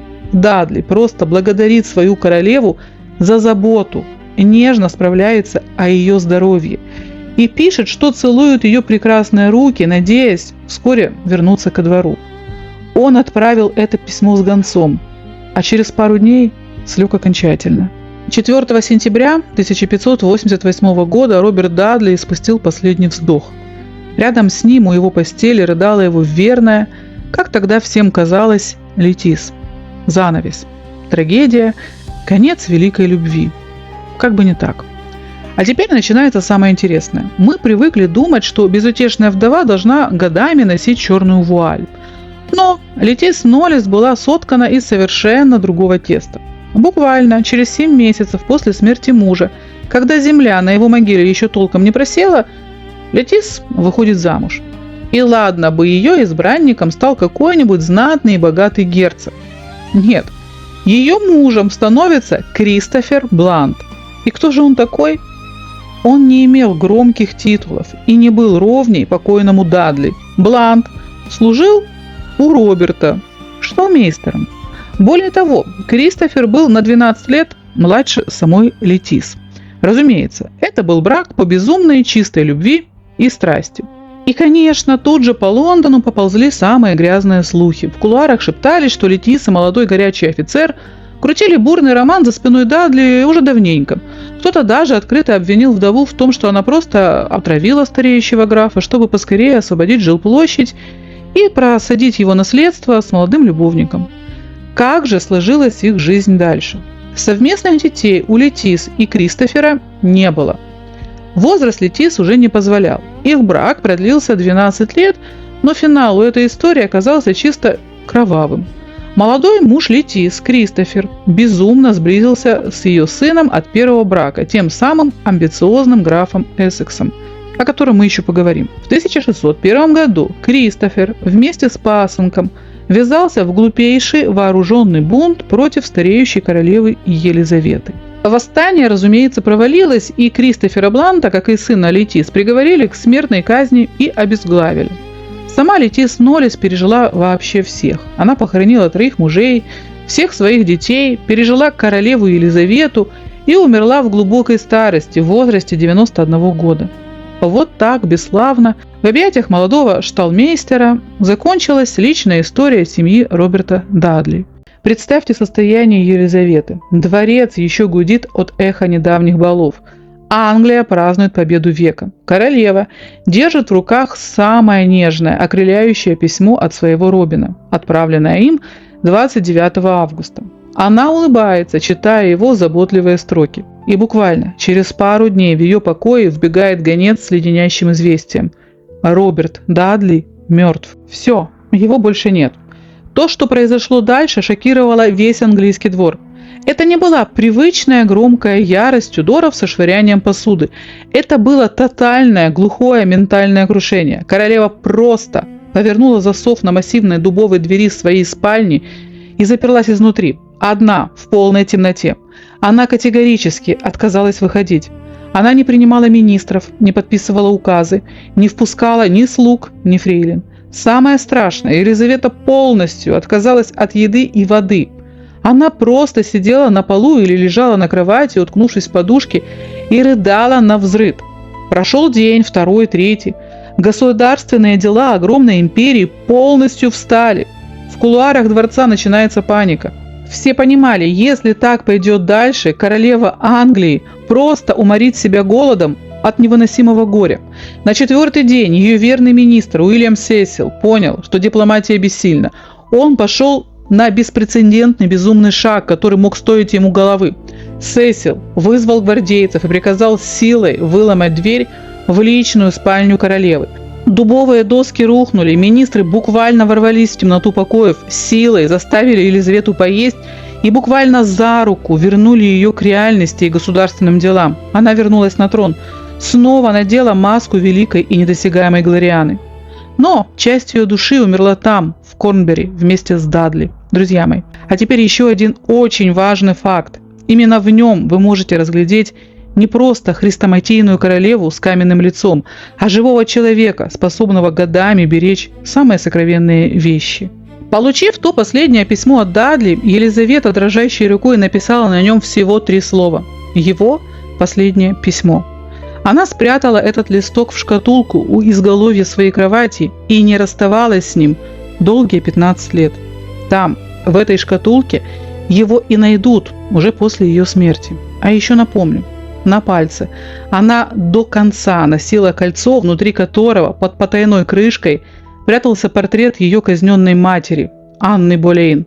Просто вдумайтесь в глубину этой женщины. Хранить у постели прощальные строки от единственного любимого мужчины и всю жизнь носить на руке память о матери.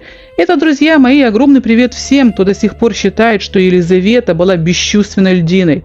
За ледяной маской великой Глорианы до самого последнего вздоха скрывалось живое, ранимое и очень одинокое сердце. Друзья мои, ну а теперь еще один важнейший факт из жизни Елизаветы Тюдор, который мы просто не имеем права обойти своим вниманием. И начнется эта история с моей самой любимой фразы «жили-были». В Англии жила-была семья. Абсолютно простая, приземленная семья. Звезд с неба они им не хватали. Глава семейства зарабатывал на жизнь тем, что шил кожаные перчатки, да и перепродавал шерсть. Мужчина был пробивной, даже умудрился дослужиться до мэра городка. Но потом дела пошли из рук вон плохо, он погряз в долгах и полностью разорился. А жена его, женщина и женщина. В 16 веке дамы на работу не ходили и карьеру не делали. Она была просто женой, полностью зависящей от мужа, хотя и происходила из приличной семьи мелких землевладельцев. И вот, в этой потрепанной долгами семье в апреле 1564 года родился мальчик. Мальчик и мальчик. Но а кем он мог родиться в семье перчаточника? Не герцогом же и не графом. Просто ребенок, которому была уготовлена самая обычная, самая провинциальная судьба той эпохи. И надо сказать, поначалу наш парень полностью оправдал ожидания своего времени. Мечты о великом, да бросьте. Ему едва исполнилось 18, и он встречает женщину. И не просто девушку, а даму на 8 лет старше себя, которая к моменту их свадьбы уже находилась на 3-м месяце беременности. Чей это был ребенок, история умалчивает, но деваться было некуда. Свадьба, кольца, занавес. А что дальше? Нет, они не поехали путешествовать по Европе и не отдыхали в крутых 5-звездочных отелях. Вспоминаем суровую реальность 16 века. Началась полная, беспросветная, удушающая бытовуха. Ему чуть за 20, денег нет, а на башке орут уже 3 маленьких детей. Друзья мои, можно по-разному относиться к такой ситуации. Любой другой на его месте просто смирился бы, безропотно тянул эту лямку до конца дней, тихо спился бы в местном пабе или прожил жизнь как самый обычный унылый дядька той эпохи. Но У этого парня были амбиции, дикие, необузданные амбиции, которые в итоге и привели его в Лондон. В один прекрасный день он оборачивается к супруге и говорит: «Дорогая, я уезжаю на заработки». Куда? Ну, естественно, в Лондон, больше ехать-то некуда. Собственно, парень тут Америку не открыл, и тогда и сейчас люди уезжают в столицы за лучшей жизнью. В этом плане за 500 лет ничего не изменилось. Приезжает, значит, он в столицу. А куда идти работать провинциалу без связей? И выход он нашел потрясающий. Устроился в театр, став обычным актером на подхвате. Но теперь давайте разберемся, что вообще такое театр тех времен. Честно говоря, я бы там и секунды не высидела. С одной стороны, это была заумная, скучнейшая нуднятина на латыни для высоколобых умников. А с другой стороны, это был пошлый, дешевый уличный балаган для пьяных матросов. Там актеры просто дубасили друг друга палками, падали, пошло шутили ниже пояса и развлекали не сильно трезвую публику. Смысла там не было никакого, чисто поржать. Середины не существовало. И вот наш парень, побегав немного по сцене, понимает, так больше продолжаться не может. И начинает писать пьесы сам. Но пишет их не этим занудным, лицемерным, искусственным языком дикторов центрального телевидения, а простым, живым человеческим языком, чтобы его понимали абсолютно все. И прачка, лузгающая семки в первом ряду, и суровый рыбак, и утонченный, богатый вельможа на балконе. И тут случается то, чего так долго ждала вся эпоха – настоящий взрыв. Эта дерзкая труппа начинает ставить эти спектакли, и Лондон моментально сходит с ума. Это была чистая, стопроцентная поп-музыка своего времени, доступная всем и каждому. Представьте, что вы включаете телевизор, а там общаются так, как вы сами разговариваете на кухне с друзьями, без фальши, сочно, близко и понятно. Эту попсу было невозможно остановить, она прорастала сквозь любые запреты. На спектаклях собираются невиданные аншлаги, а простые словечки из его пьес уличная толпа тут же разносит на цитаты. Разумеется, когда в городе гремит такой культурный феномен, новость о нем не может остаться в низах. Попса всегда пробивается на самый верх. И об этой невероятной труппе, которая говорит с публикой с человеческим лицом, узнают в высших кругах. Узнает о ней и стареющая королева Елизавета. К концу жизни ей было невыносимо скучно. Ее пожирало тотальное одиночество, а театр она обожала до безумия. Королева приказывает привести этих артистов во дворец. И вот представьте себе этот момент. В полумраке королевских покоев встречаются они. Женщина, которая разгромила непобедимую армаду, переиграла всех политиков Европы и сделала Англию великой. И мужчина, который заговорил с миром на языке человеческой души. Железная королева настолько была потрясена его талантом, что становится его главной покровительницей, лично спонсирует его труппу и заказывает новые пьесы. Ах да, друзья мои, мы же совсем забыли представить вам этого провинциального беглеца. Молодого человека звали Уильям Шекспир. Вот так удивительно пересеклись их судьбы. Елизавета Тюдор подарила Англии статус великой владычицы Марии, а Шекспир подарил ее стране золотой век бессмертного искусства, который останется с человечеством навсегда. Друзья мои, а теперь один очень важный момент, о котором я просто обязана вам рассказать. Чтобы сцена дышала нормальным, живым человеческим общением, как это много позже сделает и Александр Сергеевич Пушкин, Шекспир непринужденно и на лету ввел в обиход около 1700 новых слов. Он не сидел с академическим словарем, вымучивая термины. Оно рождалось само собой прямо по ходу пьесы, потому что он говорил со зрителем на живом, настоящем языке, а не читал по бумажке, как строгий диктор центрального телевидения. А теперь включите фантазию и представьте картину. Сидит великая Елизавета Тюдор на премьере. Оставить гневный комментарий под роликом она не может по техническим причинам. Поэтому берет перо, пергамент и пишет Уильяму записочку. Уилл, пьеса, конечно, хорошая, но вот ударение в том слове вы поставили не туда. Да и с числительными у вас что-то не то. Такое ощущение, что вместо нормальных артистов у вас за сценой текст какой-то искусственный интеллект озвучивает. Смешно? Ну вот и мне смешно. Конечно, Елизавета такой глупостью не занималась. Зачем? Ей не нужно было самоутверждаться за счет гения. Она женщина умная и уже всему миру все доказала. Хотя я уверена, в кулуарах и тогда находились душные критики, которые высокомерно фыркали. Этого слова не существует, так говорить нельзя, сяк говорить нельзя. И знаете, что самое интересное? Имен этих критиков история даже на полях не оставила. Мы их знать не знаем и знать не хотим. А Шекспира знаем и Пушкина знаем.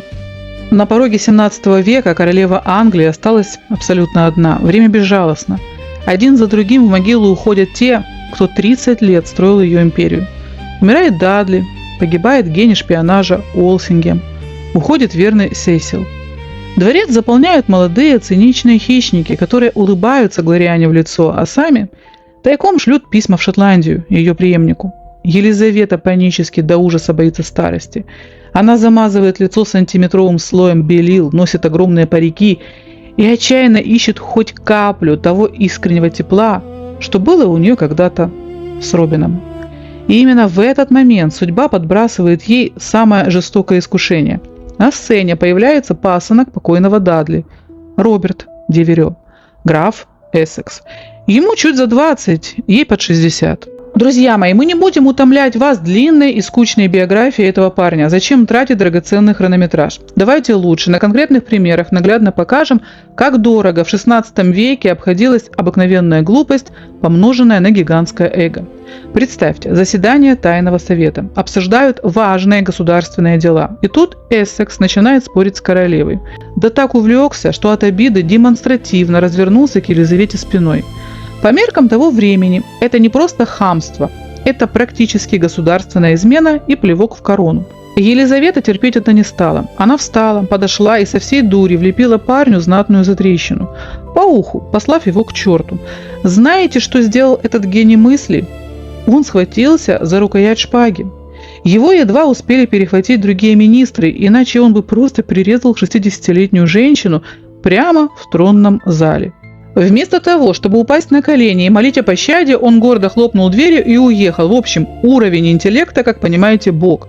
Несмотря на эту дичь, Елизавета дает ему шанс исправиться и отправляет на войну в Ирландию. Дает огромную армию и кучу денег. И что делает наш полководец? Он полностью профукивает бюджет. Пугается бунтовщиков, подписывает позорный мир и, бросив войска, трусливо сбегает обратно в Лондон. Примчавшись во дворец, Эссекс так панически боялся, что его опередят враги, что растолкал гвардию и без стука вломился прямо в личную спальню королевы. А время, напомню, раннее утро.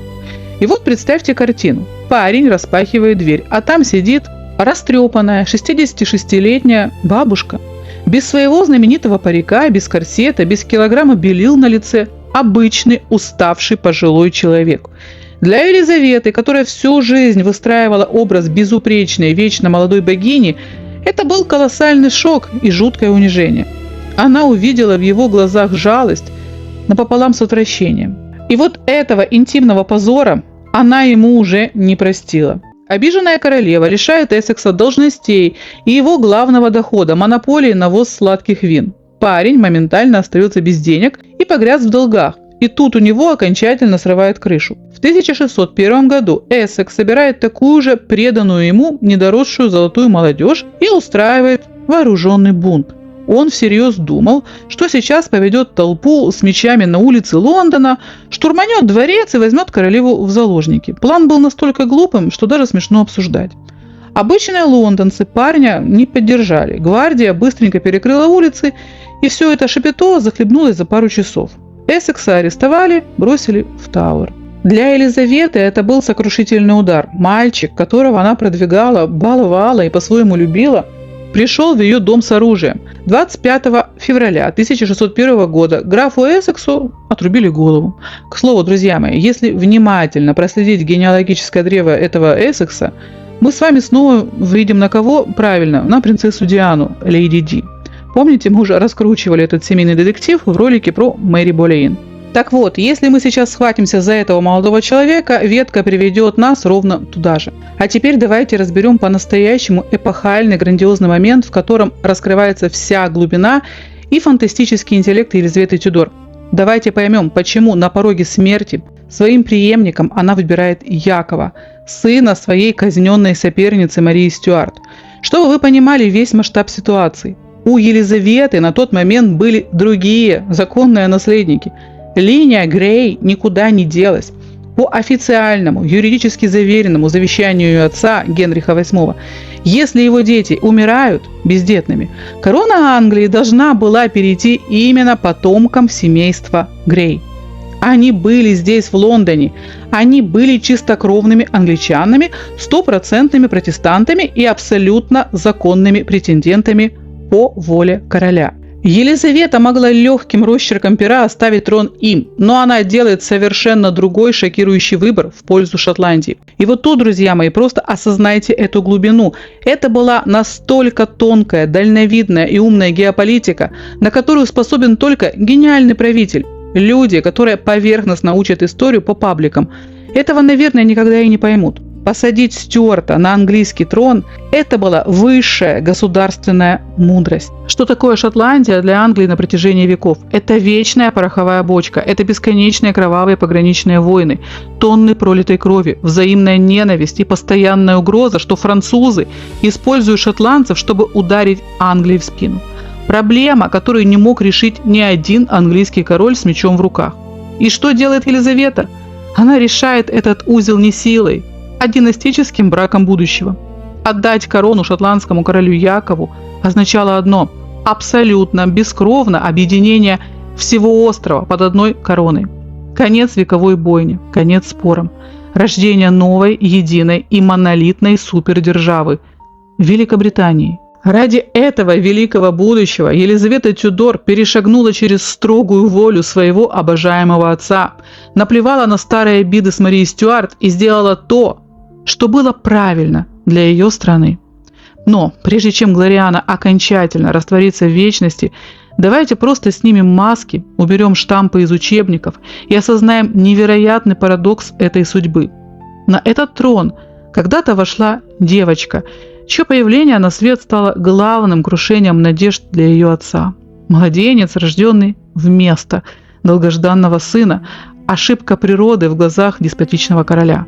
Сирота, которую мир списал со счетов еще в колыбели.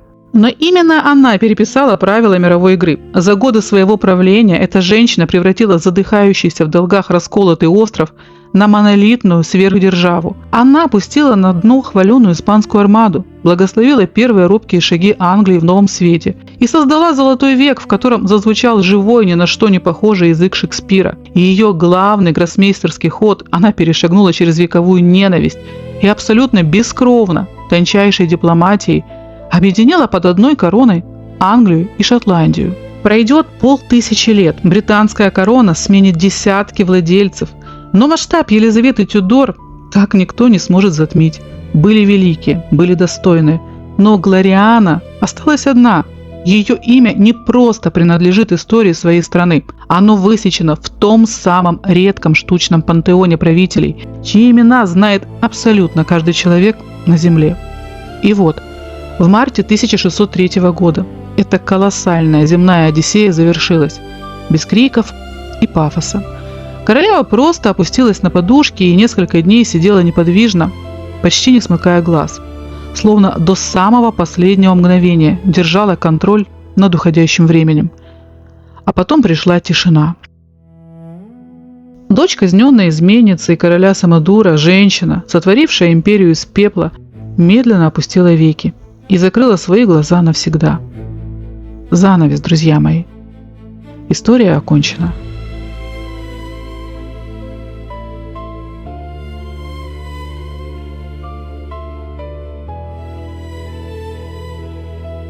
Дадли, на полшага назад! Я все равно не одобряю! Шекспир, ничего не записывать, особенно правду.